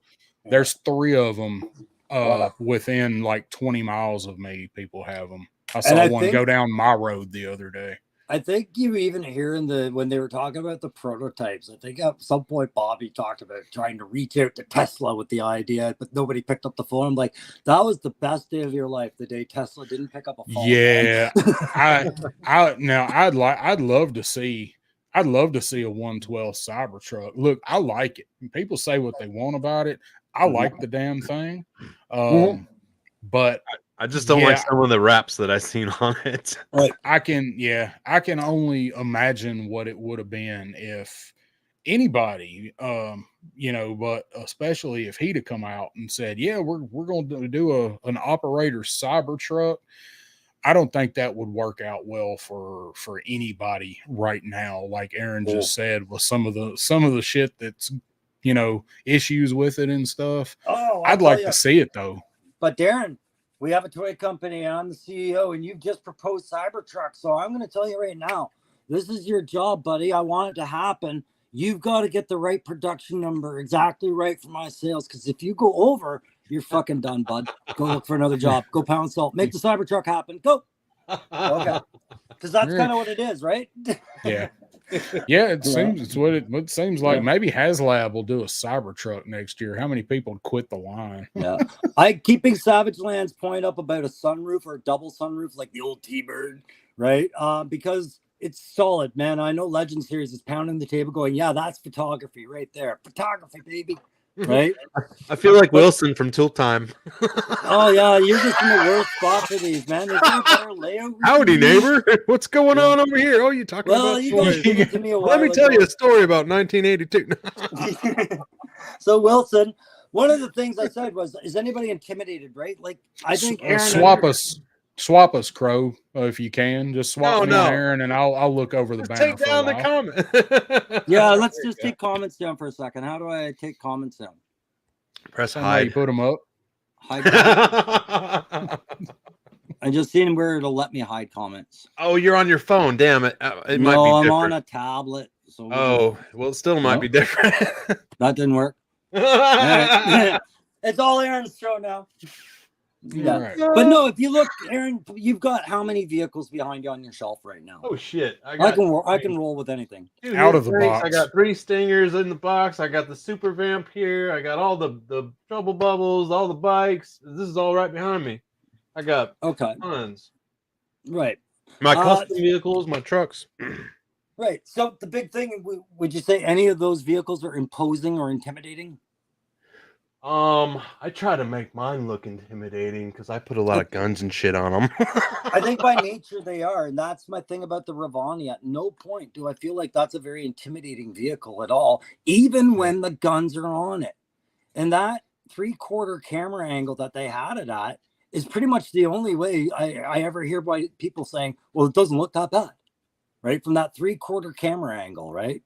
Yeah. So yeah. So I'm going to go back to this way. We were kind of, I didn't know if you saw the slides, Darren. Was there one that you wanted to talk about in that? They were just more helicopter after that, I think. I'm going through them. There is, let's look at that one we've got right there. This guy right here. Sure. I'm going to take myself off the stage and I'm going to exit. Where are you going? Where do you go, man? Just kick yourself off the whole thing. There we go. Holy so shit. So this is like the one that we saw earlier, right? I need that. Yeah. So that would be, I think that's still the Fuchs, right? Okay. So it's just a different angle and it's got different armaments on it. That's right. Right. And I think I was including these because these are the little accessories everybody wants on their armored vehicles. They want those cool racks. They want the gull wing doors, the machine guns, some rockets. It's like rolling death, man. Yeah. And each time we add one, we've got to do all the molds, deco patents, all that. Like these are big asks for Hasbro or for Vala or for Ramen, right? So we got to be clear about our asks. And I wonder, what do you guys, and I want to include the chat on this one, guys. I'm feeling bad about not being on top of the chat, but what would you guys think is the right number of like weapon size adds for a vehicle right now? Let's say machine gun size. So something smaller than this, maybe about the size of a tripwire drone. If you were to put it on the Vamp, how many of these would you think would be acceptable as far as add-ons for a vehicle? You know what I mean? Like that size plastic. That's a good point, Crow. I feel like I need guns and missiles to be happy with my vehicles. I need them. I don't want them to interchange, kind of like the Vanguard does. I want them both right there, ready to rip. Missiles and guns. Right. Okay. So at some point, somebody's got to start making the missile launchers and things like that, because you'll see them repeated in a lot of the military vehicles, right? So the race to the first mold, but there's a great example of the Humvee, and you know what, guys? The Vala does this. Those doors come right off that Vanguard. You can do this with your Vala, okay? Yeah, and that is if I got one, like I like this look. I like the doors off. Even if you didn't put the gun on top, no weapon on top, just have the doors off, have the dudes hanging out of it, ready to hop out and just lay waste to somebody rolling up busting, going in a building, doing checks, or going in after a target or something. That's right. I love that look. And so this look, I'm going to talk about this for a second because it's where it kind of started. Remember I said the difference between overt and covert? This is boldly overt because you'll notice the last thing they have on there is armor, right? Yeah. This is about fuck with me, right? Yeah. We are here. We are the presence. If you fuck with me, you're going to pay for it. Look at us, right? They want to be seen. This is establishing a presence, right? We love this. But covert, like a bunch of our favorite Joes, would never allow this, right? They'd want to blend in. Rolling thunder of death. I'm trying to zoom in, like you talked about earlier, on what that guy is standing on. Like you see, here's a good example of you talking about that. Like he's just in there standing on something. He's got a milk crate in there or some shit. So so it could be a bunch of like I said, buddy's kit or ammo cans, right? It's just whatever you can get in there. But between the two seats, there is that spot where the transfer case and everything is sitting under the vehicle, and they just elevate that. So it makes for an okay step. But yeah, the swing harness would be right around where that guy's head is right now. Like the dude sitting there. Yeah, there would be a swing harness usually sitting around there, right? But maybe they've got it down because they wanted him standing the whole time. Funny thing was... Hey guys, really quick, I don't mean to get off subject, but how cool would it be to pick up a military vehicle and roll to Joe Fest in it? It's actually way easier than you thought. You know, a lot of military vehicles go out on the auction market. Yeah. Oh boy. Yeah, if you they're out there if you can find them. But yeah, if you're in the market, Crow's right. Like they're out there. There's a couple people around here that have collections of decommissioned stuff. There's a lot of decommissioned actual military Humvees around here. So those G-Wagons that we showed earlier, those Mercedes, I rolled in those for about a month because we wanted to establish a presence in Kabul in those. That was 2004. 20 years. We could be buying some used G-Wagons on the off market because that's pretty much the lifespan, 20 to 30, and it's time to go, right? Yep. Imagine getting a discount on a Mercedes G-Wagon. That'd be sweet. Yeah. So yeah, that's his comment. That's basically the Hammer. It was a little larger profile, but yeah, I mean it was a Hummer on steroids. Yeah, absolutely. And that's what I liked about Punk's video. He showed those doors coming on and off. He struggled with them for a second, then he figured it out and he showed everyone. So yeah, you can totally do this with your Vanguard, and it's not going to wreck your doors. The Vanguard's got a different kind of plastic feel going to it, but the doors are sturdy from what I saw on the reviews that I've seen of it, right? Yeah. And then Desert like Fox, right? Plastic quality. Yeah, and we have some people in the chat that have it. So how do the doors feel to you guys? Legends and Dave, Savage Land, if you guys are still in there, how do the doors feel putting them on and off? Because they look solid to me. I mean, you have to, when you take the doors on and off the Vamp, you have to apply, or the Stinger rather, you have to apply pressure evenly in certain spots or you're going to snap the roll bar. Yeah, that's just it. It's a question of, because the C-clamp for that's a great point there, and I'm going to show guys that, because it's, if you don't have the Stinger yet, you need to be aware, right? So let me pull that off and I'll full screen this. So the C-clamps that are holding the roof on, they're the same width almost as what Darren's talking about, which is the C-clamps that hold that. And that's a thick enough piece of plastic with a very tight grip. The problem being is the roll bar is a very give way bend when you pull on it. So you really got to be careful when you're doing that with this. I feel like Darren's absolutely right. I think pulling on that could lead to something bad one day, especially if you're playing it in the snow. Don't do it in the snow. When it's cold. Yeah, you will. And man, imagine how good the Stinger will look in the snow, though. Yes, trying to get pictures of the Stinger in the snow. Yeah. So get them doors on or off before you take it out there. That's my advice, folks. Yeah. So what is this one, Crow? That's the French VBL reconnaissance vehicle again. Like, it's a crew of 3. You can see how big that dude is, right?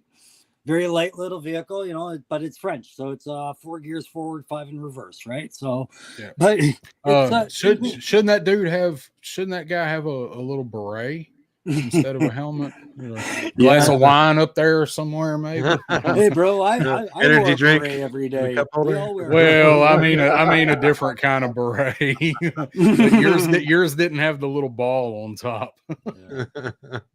Yeah, and guys, I'm just getting caught up in this chat there, but so that would be about the size of a Vamp, guys. Really, like it's a small, light vehicle. That back doesn't have a whole lot of space. It's meant for kit, right? Yeah. But yeah, that was basically all I wanted to show, and just remind people, like overt, covert. Toy companies are going to give you both at some point, right? Because that's modern warfare, and that's what this toy market is now. Valaverse has a really bad problem on their hands.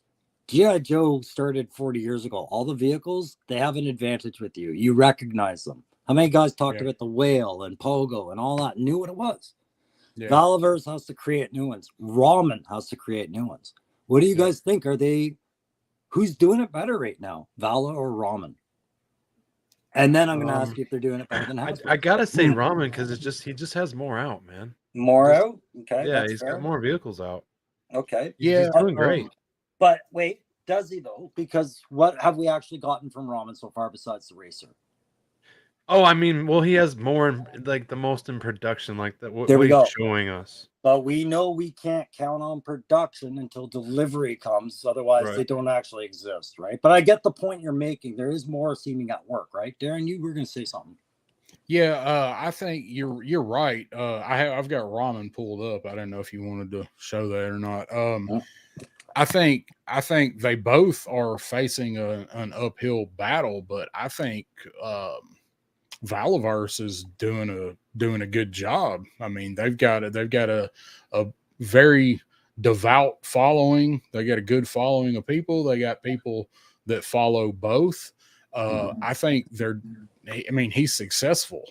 And from what we've seen so far out of Ramen is too. What the little bit of product that we've got from them in hand, people are happy with it. I haven't really seen any quality stuff. Punk did a really good review on the racer. Yeah, there was minor stuff, but it was nothing huge. Yeah, nothing that would prevent somebody from buying it that was interested in it. Yeah. So I got Shane's comment there. What do you think, Aaron? Do you think we can compare Ramen and Vala, and why or why not? Yeah, I mean you can, because they're two companies that are starting in the 112 vehicles and stuff. But here's another thing that like I see Ramen jumping into probably some jets later on with their Air Force figures that they made and stuff. I just think he's going to keep going and going. Once he gets established, once we get these vehicles and stuff, I mean it's on. Like it's gonna be pretty hard to run with it. I got a different point of view. Yeah, just really quick, I want to hear it. But Shane, I love that you challenge me, man. Challenge me. I will fight you and hug you and love you, but I will fight you. Anyways, what's your point, Darren? I think you can only compare them to a degree, because as we talked about earlier with this stuff right here with Ramen, you are talking about generally stuff that is going to have a much longer production window. Your stuff that is more of a special order, custom made, like right here, like this is how many units that have been sold of this so far. 10,081. I'm one of them. So you've got a much longer window. Vala can turn stuff around quicker, and in general, his stuff is a much more comparable price point to what we're looking at. So if you go down here to these guys, wherever there they are, so you go down to the Aces of Aviation. These guys are $70 a figure, and Vala's new wave is, I think, 30. We're looking at 25 for G.I. Joes. So it's a higher price point. Quality's there. Sure, everybody that has gotten these so far seems to really love them. But it's kind of like to me, it's almost like apples and oranges with Ramen and Valaverse. Some aspects line up, but some of them, like they're both fruit, they're both 1/12 toys. They both make good stuff, but like one's over here and one's over here. They're not. One is not really above the other. They're just further apart. That's right. Yeah, And I feel you on that. yeah, and there could be a lot of quality control issues that are going on in the background that makes these flow of toys kind of hard to predict when they're going to come out and what, is there going to be 5 from this company this year or just 1? But when they come out in the quality that we're seeing, it's almost worth it, right? Because that's what you're going to compete with. You're going to compete with your best, right? If you want to take money off of Hasbro's table and fight that nostalgia, you have to come out strong. So you're right. I do see that we can compare Vala and Ramen, but we have to make clear what the distinctions are between them. And it comes back to what Aaron was saying. It's that 1/12 market. But like Triple C is saying here, there are third parties that are joining, and we've seen them, right, guys? Yeah, there's other stuff. Like he says farther down, the version of the Skyhawk. You've got a lot of different people kind of jumping in, a lot of different Kickstarters and stuff. We got that Robo Skull is coming later this year. So what I'm interested in is maybe next year, probably be the end of next year, 2026, if it takes off. Man, what are some Monster Force vehicles going to look like? Curses! Oh my God! Right. Yeah. I mean, even look at how many people bought the Fortnite boat. I mean, everyone I know has at least one. Yeah, I mean, I got one over here. So I think the most people, but again, that's also Hasbro though. So they already had that their foot was more than in the door. They had the whole leg in the door for that. So independent stuff though, everything is pushing the quality, like whatever level you want to consider it competition on, everybody is pushing everybody's quality. Like Joe's made Valaverse better. Valaverse, Hasbro looked at G.I. Joe and looked at the line and said, hey, we got a lot of our people that are going over here and checking out this new line. We better try to step up the game a little bit. And they have. So now they're kind of in this ongoing battle, and I think it's going to come down to who can out innovate who. And that's the big thing. You have to be innovative now, because exactly what you said, that competition is on, right? It's on. If you wanted to see what was holding up lines like Fist or some of the Patriot Force, there were reasons about getting in front of that competition, of being innovative and staying relevant, right? And keeping the quality up there. They're having to compete with that stuff. But you're right. Once those figures are out there, how long maybe before they try vehicles, right? Like Monster Force, all these other 12 scale lines, then what's Hasbro going to do? They're going to keep relying on nostalgia? Well, Triple C's comment down here, Fresh Monkey Fiction Cops vehicles. Yes. Fresh Monkey Fiction is, they're doing Cops. We saw that prototype for Bulletproof, the unpainted prototype at Joe Fest after they unveiled it. And Cops, that was a big focus in some of the Cop stuff, was they had some cool vehicles in Cops. I want that turbo 2-tone car. Yeah. And that's the other part. Like, we didn't even get around to talking about Delta 17 and the 3 3/4 to 4-inch line and the competitions going on there. That's a completely different topic because the shelf space and the prices are completely different, right? Yeah. We kept this one to 12-inch, guys. But let me ask you a question, though. If I were to take this entire conversation and tell you today, frick G.I. Joe, I don't like war toys anymore. I don't want Vala. I don't want G.I. Joe. I don't want Patriot Force. I'm not into anything but AWOC. What is AWOC's nostalgia value? Is it easy to spot or not? What do you think, Aaron? I know you're a big AWOC fan. You haven't. I love AWOC because it's new and it's like a whole new realm that I'm going to. It has no nostalgia. No nostalgia, really. Hang on. They tie into the He-Man characters, but there it is. So, did they do it in a very bold, in your face way, or did they keep it kind of soft and subtle? Like, these would look good next to He-Man. Figure this out. Yeah. That's what I feel like they did. They made a line to compete against a very different popular toy that we all loved. Like, imagine if somebody does this with Voltron. Yeah. Right. Right. So this is kind of where I'm going. We might be revisiting large scale things because now you love Motu, you love Joe. Now what's your shelf space looking like if we start getting into larger He-Man based kind of properties or, you know, fantasy based properties? Because Mythic Legions get so big too, right? Mm-hmm. Yeah, and that's kind of what I would say is with something like AWOC, similarity to that, the swords and sorcery fantasy type stuff like that. It's not what you had, but it sparks, you know, it stokes those fires of what you had, and you're like, well, that reminds me of this, but these are modern and they look freaking awesome. And Triple C's comment, like, I can put these with my Thundercats dudes. Yeah. There you go. Your shelf cannon, your Yes. flow. Yeah. So this is kind of where I was going with this. Like, well, I love seeing both sides. I'm an angry consumer. It's why Krusty comes out there because I don't like being parted with my money. I'm like Iron Ken. I'm like, man, I got Christmas coming. What are you doing, Hasbro? Right. But I also like to look at it the company's sense and go, okay, but what do we sound like to them? And how do they act on some of this, right? Like at some point, everybody starts bitching about prices versus plastic versus what some other line's giving them.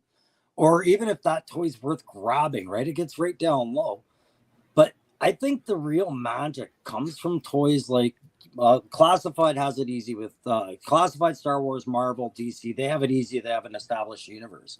But guys like Delta 17, even Patriot Force, AWOC, Mythic Legions, Monster Force, they have to develop a line that reminds you of something you grew up with without copying it and actually boldly being that thing. They need to have a nostalgia anchor there. It could be small, but there has to be something to bring that kid out in you. That's hard. Yeah, I agree. And that's exactly like the competition for the dollar. I mean, the dollar's shrinking, so the competition for it, that's what I was saying about everybody pushing, you know, boosting everybody's quality up. But some of those lines, like you look at Delta 17 and you're like, these are more awesome versions of my O-Ring Joes. Like, look how good these things look, but you still got that 1/18th awesome figure. And like the AWOCs we were talking about, Thundercats, He-Man, I don't really think anything other than the fantasy element or the sci-fi element with Cosmic for Mythic Legions, there really had never been anything like Mythic Legions before. But that sword and sorcery element of what you used to have, you're seeing it brought to life in a different form. And it's like, man, this is like, you know, go back to like Dungeons and Dragons, like, you know, Aaron and his War Duke. It's like Grim Fairy Tales. Yeah. Yep. My War Duke sits right with my Mythic Legions. It's goes hand in hand. Air Raiders. I'm trying to keep up with some of this. They have little air pumps you can hit with your fist. Yes, I remember the Air Raiders. And they'd launch, and your mother would be like, "That's the fireplace." And I know. I remember them. I never had any of them. I didn't have any either. I do remember them though. Yeah. And I mean, like, we could talk about Insectors. We could talk about a bunch of the stuff. I love the little, we're almost a puppet, right? Like, I love innovative thinking. And that's why I say, like, the one thing I wanted to see out of a Haslab whale was give me a skirt that I have to inflate because it'll save me a lot of money and it'll take up a lot of mass, but it's technically what it is. Right. I can see me getting to the creek with it and being like, damn, I forgot the air pump. Yeah. Skirt. You're like a beach ball. Just go, Joe. Hey, these lungs ain't as young as they used to be. Yeah. I loved watching your Stinger review when we saw you yank on the string, and then at the very end, the missile rack fell off. I had to throw that. That was the first attempt that I did, and it was hot as balls out there. I was like, this has got to come out. Like, I got to get this in a couple of shots because I ain't staying out of it. Because I had the pictures that I took out there too. And I'm like, yeah, that was funny. I'm going to throw that in at the end just because I was complaining about the missile rack not staying attached very well. Restart. Do you go there in the fall ever? Do you go to your property in the fall? Yeah, when I can get down there, but it's just for like getting down there Saturday and staying Saturday night and coming back Sunday. This weekend is really like the last big hurrah. Of going for multiple days. And, it hadn't rained here in 6 weeks, and there's like a 60% chance. No rain. It's dry as balls out here. It is, dude. But yeah, like I wanted to do that with the Stinger. I'm like, I need to, because I wanted to splice in that part in the cartoon when you first saw the Stinger. So I'm like, yeah, I'm gonna yank it down the yard and see what happens. Make sure you guys make time to watch Darren's Stinger review for that extra clip, because if you wanted to ever feel young again, that did it. I dropped 30 years as soon as you yanked that string. I was like, that's amazing. just watch like the first 6 minutes and like the last 4. Yeah. I'm gonna stop my cam so I can move locations for a minute there. But I was gonna say a lot of people out here may have already seen this, but I forgot to ask you guys if you had seen it. So there, I'm gonna plug somebody that I don't know. It's just hilarious. Oh my God! Wait a second. Are you gonna show us a picture of you plugging somebody?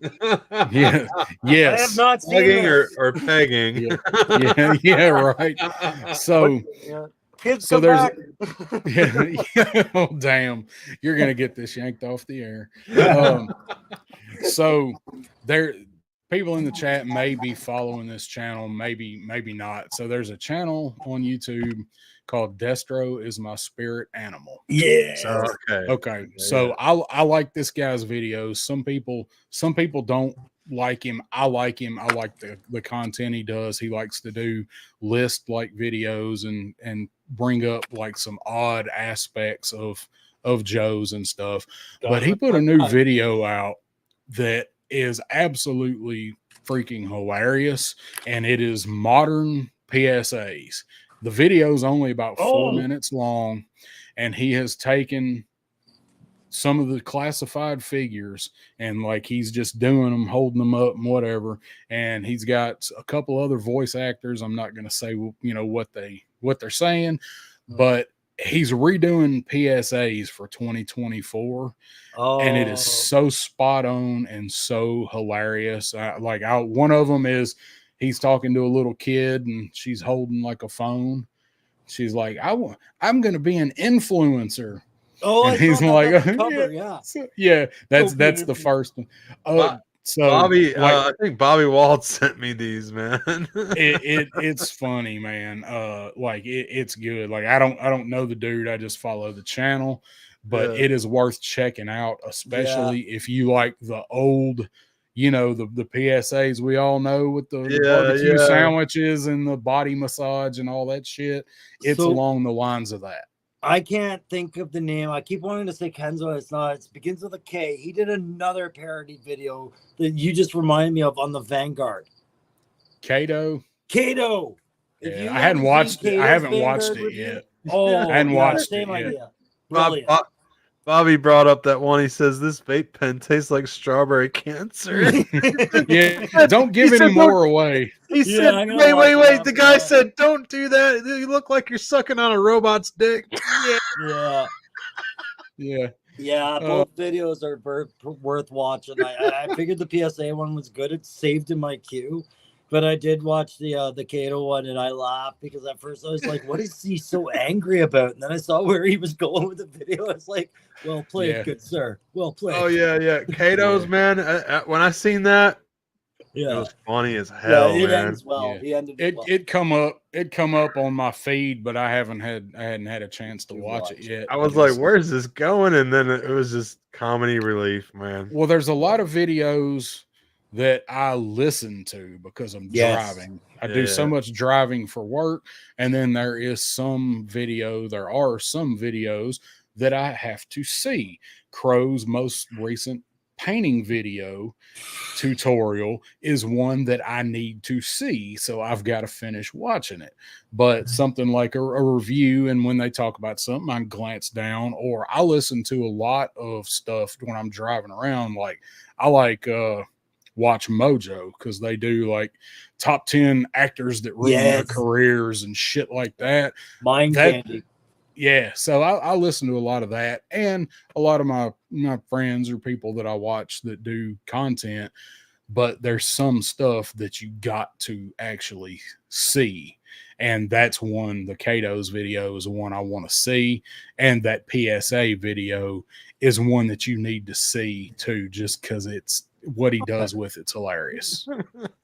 So, Aaron, it's so funny. I know you're exactly the same, right? What do you think the percentages of videos you watch versus videos you listen to? What's that ratio look like for you? And you guys in the chat, let us know if you're, like all listening. Like a lot of your videos in the beginning, I could sit there and listen to, and get it, and just peek down once in a while when you're like showing something.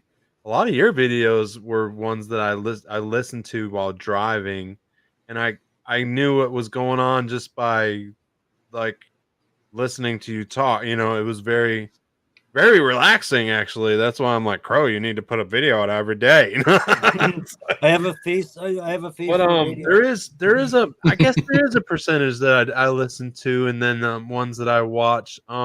The first factor that bases on them is and I know everyone does this. I look at how long the video is right when I get to it.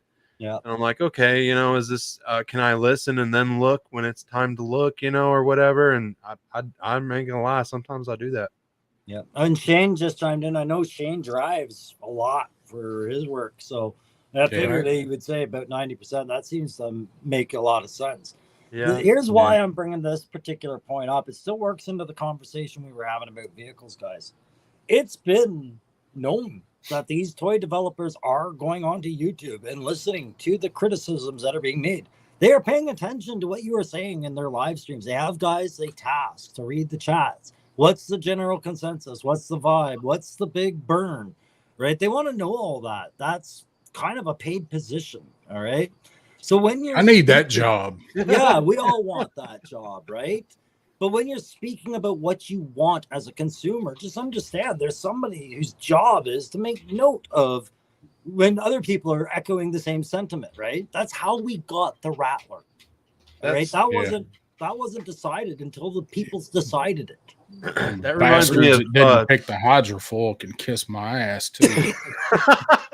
That reminds me of Secret Shoppers. That I remember my stepmom was paid to go to restaurants and fast food chains, and she would have to buy a certain item and tell about the experience of buying it and how the restaurant, and she would get paid for that. So yeah. And honestly, we're living in an era where information travels faster than when we were kids. The newspaper and typewriters, right? Like, if you aren't paying attention to what YouTube reviews and the markets that are watching those are saying, you're being grossly irresponsible with your properties. I'm saying that right now. I'll say that to the day I die. You pay attention to what people are saying about your product at the end, right? Yeah. And everybody knows that in the business. So these people that say they're not being heard or the companies don't care, that's just your anger speaking, man. The logic would say very much the other way, right?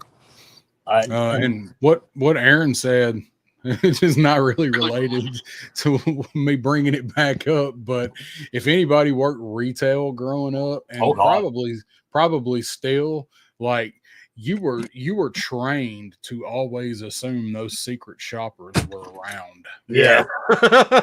Oh God, yeah. Customer service, right? Mm-hmm. Yeah, they were always, and the company had people like, I worked for Target and I worked for Walmart in the past, and both of those companies had people that worked for that company that was their job. They went to different stores and went in and they were checking like whether or not you asked to help them or greeted them or asked if you wanted to sign up for their fucking credit card or whatever. Yeah. If someone was pissing you off, you would be like, how do you know I'm not a secret shopper? falsely. They would change their attitude real quick. Yeah. Yeah. Like, what's your name? What's your name, sir? I'm gonna have to be in touch Your with Bob manager. about this. What store number Just is make it? up a name. Yeah, just make up a name. Like, well, I'm gonna have to refer you to Ronaldo at HR. Yeah. All right. We're well into this, so I'm gonna jump into where did I put myself? Oh, that's right. Turn the camera on. There you are. All right. You're Those right who can, there. you blaze up if you have to, you at home. All Smoke them right? if you got them. Yeah. Yeah, so Same Time Toys and Lunchbox Killer, they both like that idea, secret shopper, right? But it's hard to do online now. I want to be either a secret shopper or a secret YouTube video watcher. There you go. There you go. And that's not called a troll. Yeah, it's a paid troll. No, I don't think you're actually supposed to say anything. You just sit there and observe and probably screen record. You know, if we have a secret YouTube, everything they write should be in a special italic or font so everybody knows, right? Like, oh, that's font.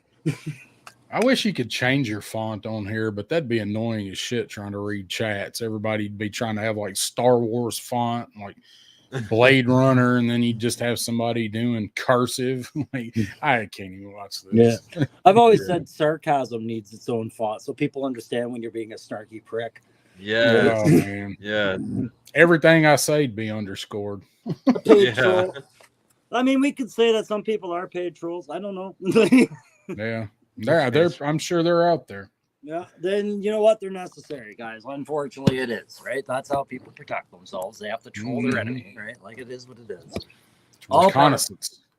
Reconnaissance, right? Information is, what is it we used to say? Time spent on recce is never wasted, right? But so I think I didn't have any other points about vehicles, but I wanted to hand it over to Aaron for a second because he's been the quietest of us tonight. And just, was there anything, because you have the most vehicles, I think, of us. Was there anything that we didn't cover that you think needed a light on these 12-inch or G.I. Joe scaled vehicles? No, I just wanted to, you guys know that I modify vehicles and stuff, and like, we were talking about this earlier. Like, there's some vehicles that I see and I don't want to modify them, and one in particular that keeps coming to mind is the His Tank. When I got that, I mean, that was like a perfect vehicle to me. The accessories, the figures, just everything was awesome. And I'm waiting for I think in a way I'm waiting for that next awesome vehicle to come. And of course I'm checking everything out. I mean, all the way from the Vanguard to the Ramen, and just I'm wanting that sensation again. In a way, I know that sounds kind of weird, but man, to have a perfect vehicle where you're like, man, this thing's flawless, and I know everyone doesn't feel that way about the Hiss or whatnot, but for me, that was a big thing, and I still love it to this day. I still turn the lights on and all the time and play with it. Hell, I was running it through the damn mud. My God, it's dirt the other day on the way. That was fun. Yeah, the way that everything got set up in this tragedy I call a house right now, my His Tank is sitting right beside my pillow, and it is a bright light. Oh, that's great. It's gonna be, the Hiss is gonna be hard to top. It is not perfect, but it's damn near perfect. I think it's going to be really hard to beat the Hiss. Like Savage says it down there. His Tank's his number 112 scale vehicle. It's going to be hard to beat the Hiss, and I'm excited to see what they do with the Dragonfly and how it comes out, because it has the potential for me to top the Hiss, because I like the Dragonfly better than the Hiss. Dragonfly is probably my favorite, vehicle, period. I have to think on it, but probably. I'm with you on that. I gotta wait till I get it in hand, but I think it's gonna be right up there with it, man. I'd like to know if we will ever learn whatever it was that held it up that they had to go back and work on. Like I'm everybody sure thinks had some I'm kind of stuck on flaw. electronics, yeah, because we never did see it light it up. It has to be an electronics issue. I think you may be right. Yeah, it could be like they couldn't It, insulate it it or something, right? Like could be a weak stress point. You know, but think about that tail section's going to snap on the fuselage. Yeah, What that's if they were possible. testing it and all of a sudden under play or whatever stress on it? Maybe that Here's the wasn't thing that stable. I do like. I would rather wait, have them fix the problem. It's going to take a little time. I understand. Address it now before it hits the market. You know, and I I'm think that's Yeah, fine what with that. I agree. I would just want an explanation. yeah. And that's the thing too, is like I think toy companies are going to come around to that idea soon. Like the market has changed. We are a new market. We're not your traditional toy market where we just complain and accept what's given. We really want the information, and we actually have learned to respect the companies that admit their faults and then tell us all about those issues so we can understand it. Because the consumer is more informed now than they were 20 years ago, right? Like you Oh, do yeah. your research on stuff now, right? So yeah. So I'm just going through making sure I made that. I think same time's got it right. I am going to angle that towards the bathroom. Thank you. Oh, and hey, sorry I've been so quiet tonight. It's because it's my BJJ night, which means So- Brazilian Jiu-Jitsu for I was going anyone to that. say you were looking down a lot, but Yeah.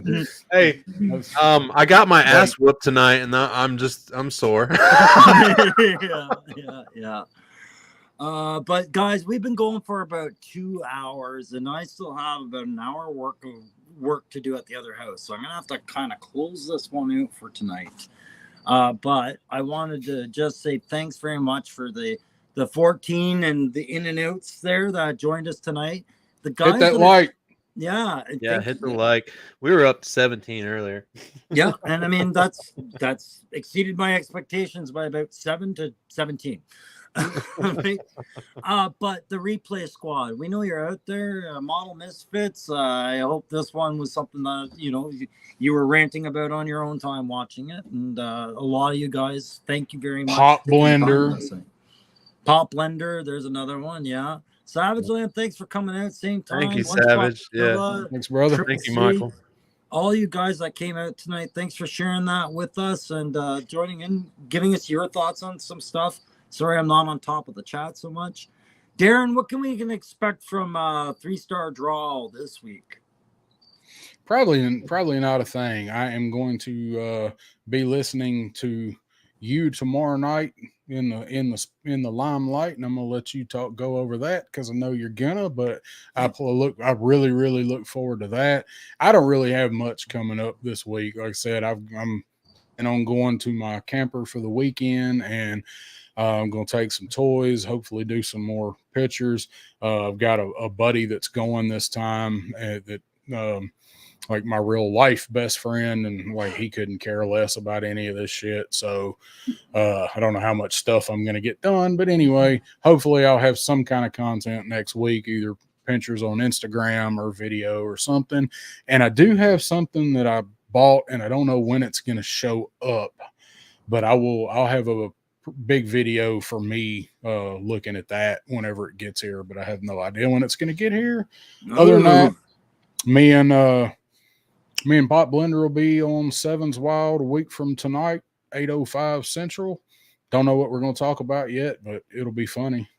Yeah, all right. Thanks for that. Yeah, definitely check out Sevens Wild. And if you're watching on the replay, everybody in the chat usually has a channel. 3-star Draw has a channel. Taryn the Toy Enchancer has a channel. You found mine. Find these guys and tune in and watch this week. Aaron, what do you got going on? Well, this weekend I'm just gonna spend my entire weekend bugging 3-star Draw to come hang out with me one day at Dragon Con. Oh, that's right. Dragon Con. I forgot about that little event you have. You're gonna send me pictures of you doing shit at Dragon Con, and I'm gonna send you pictures in the creek, and we're both gonna be like, "Oh, wish you were here, buddy." I'm gonna see if any of the Joe helmets fit my naughty bits. I'll send you pictures of that. How about I that? want to come to the creek, hope man. not. To be honest, I want to take one day and just come to the creek. Yeah, well, we're gonna have to plan it. We're running out of time. I know. Yeah. So okay. Was that it, Aaron? Oh yeah. Sorry, yeah. I'm just gonna pester 3-star draw all weekend. Okay. Wow. It's a slow week for Aaron. Okay. I'm sure he'll 3-star exposed. Oh, you want exposed? Hang on. Go get some Joe helmets. I said. See what Crow. For your sake, I hope they don't fit. I know. I was gonna say if they fit, we're gonna laugh. That was 3 3/4. You know it.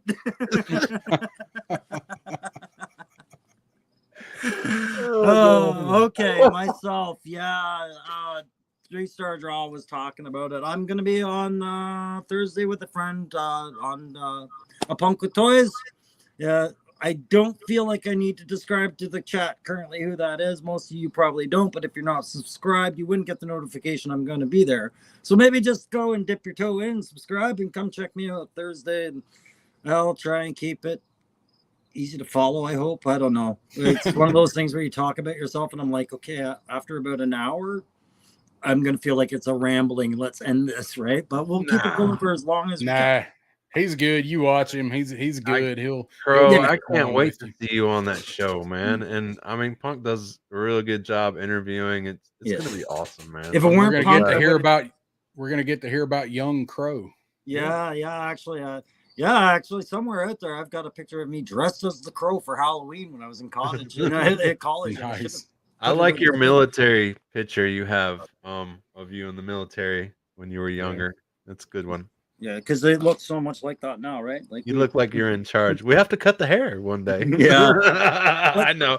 I know that's a hard thing to do. I used to have long hair myself. Yeah, I just took a whole bunch out when they took that elastic out. Yeah, oh good. I'm glad to know I'm Sell not that the only shit on one eBay.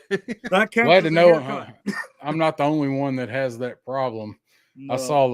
I saw that picture that Pop Blender took when we were in the pool at Joe Fest. I said, "Oh shit, is that me? And was my hair really that thin on top?" He's like, "That's you, buddy." I'm like, "Damn."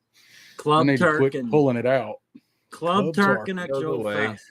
I am one of the only people here that did not make it to Club Turkin. I know. How did we miss that, Crow? We left too early, bro. Yeah, you know what we're gonna have to do? That was my fault. After we say 19 J's or 19 J's. Buddy, it's great seeing you. We're just wrapping it up, man. I hope you watch the replay. I'm sorry we missed you tonight. Good to see you back, though. Yeah, what's up, man? Yeah, no, Aaron, we're just gonna have to go back next year. Yeah. Yeah. We'll be in that pool, Darren. Yeah, that's the only way to solve that is to go back next year. I wrote that check. It's gonna happen. So we'll just go back next year. We'll go turn the Club Turkin a nice shade of yellow. I have a feeling Club Tarkin's going to be jumping next year. Hells yeah. All right, guys. Hey, you guys in the chat, thank you so much for spending this time with us tonight. You guys in the replay, thanks for dropping by. Hit that like, subscribe if you haven't subscribed to any one of us. And Aaron, you're nailing that sentiment right there, guys. Sorry. No, I got my ass whooped for night. So, guys, we're going to end this one tonight. Thank you once again. We will see you on the next Backyard Battlefield for sure. Which 2 weeks. 2 weeks. There we go. I was pretty sure the ghosts were telling me 2 weeks, and now So in about 2 weeks, guys, we'll get hosting the next one. We can decide that as we go. I always forget. Let me know. But that's not these guys' problems. They have other streams to go join, and you and we have work to do. All right, guys. Thank you very much, everyone. Have a good one. Night, guys. All right.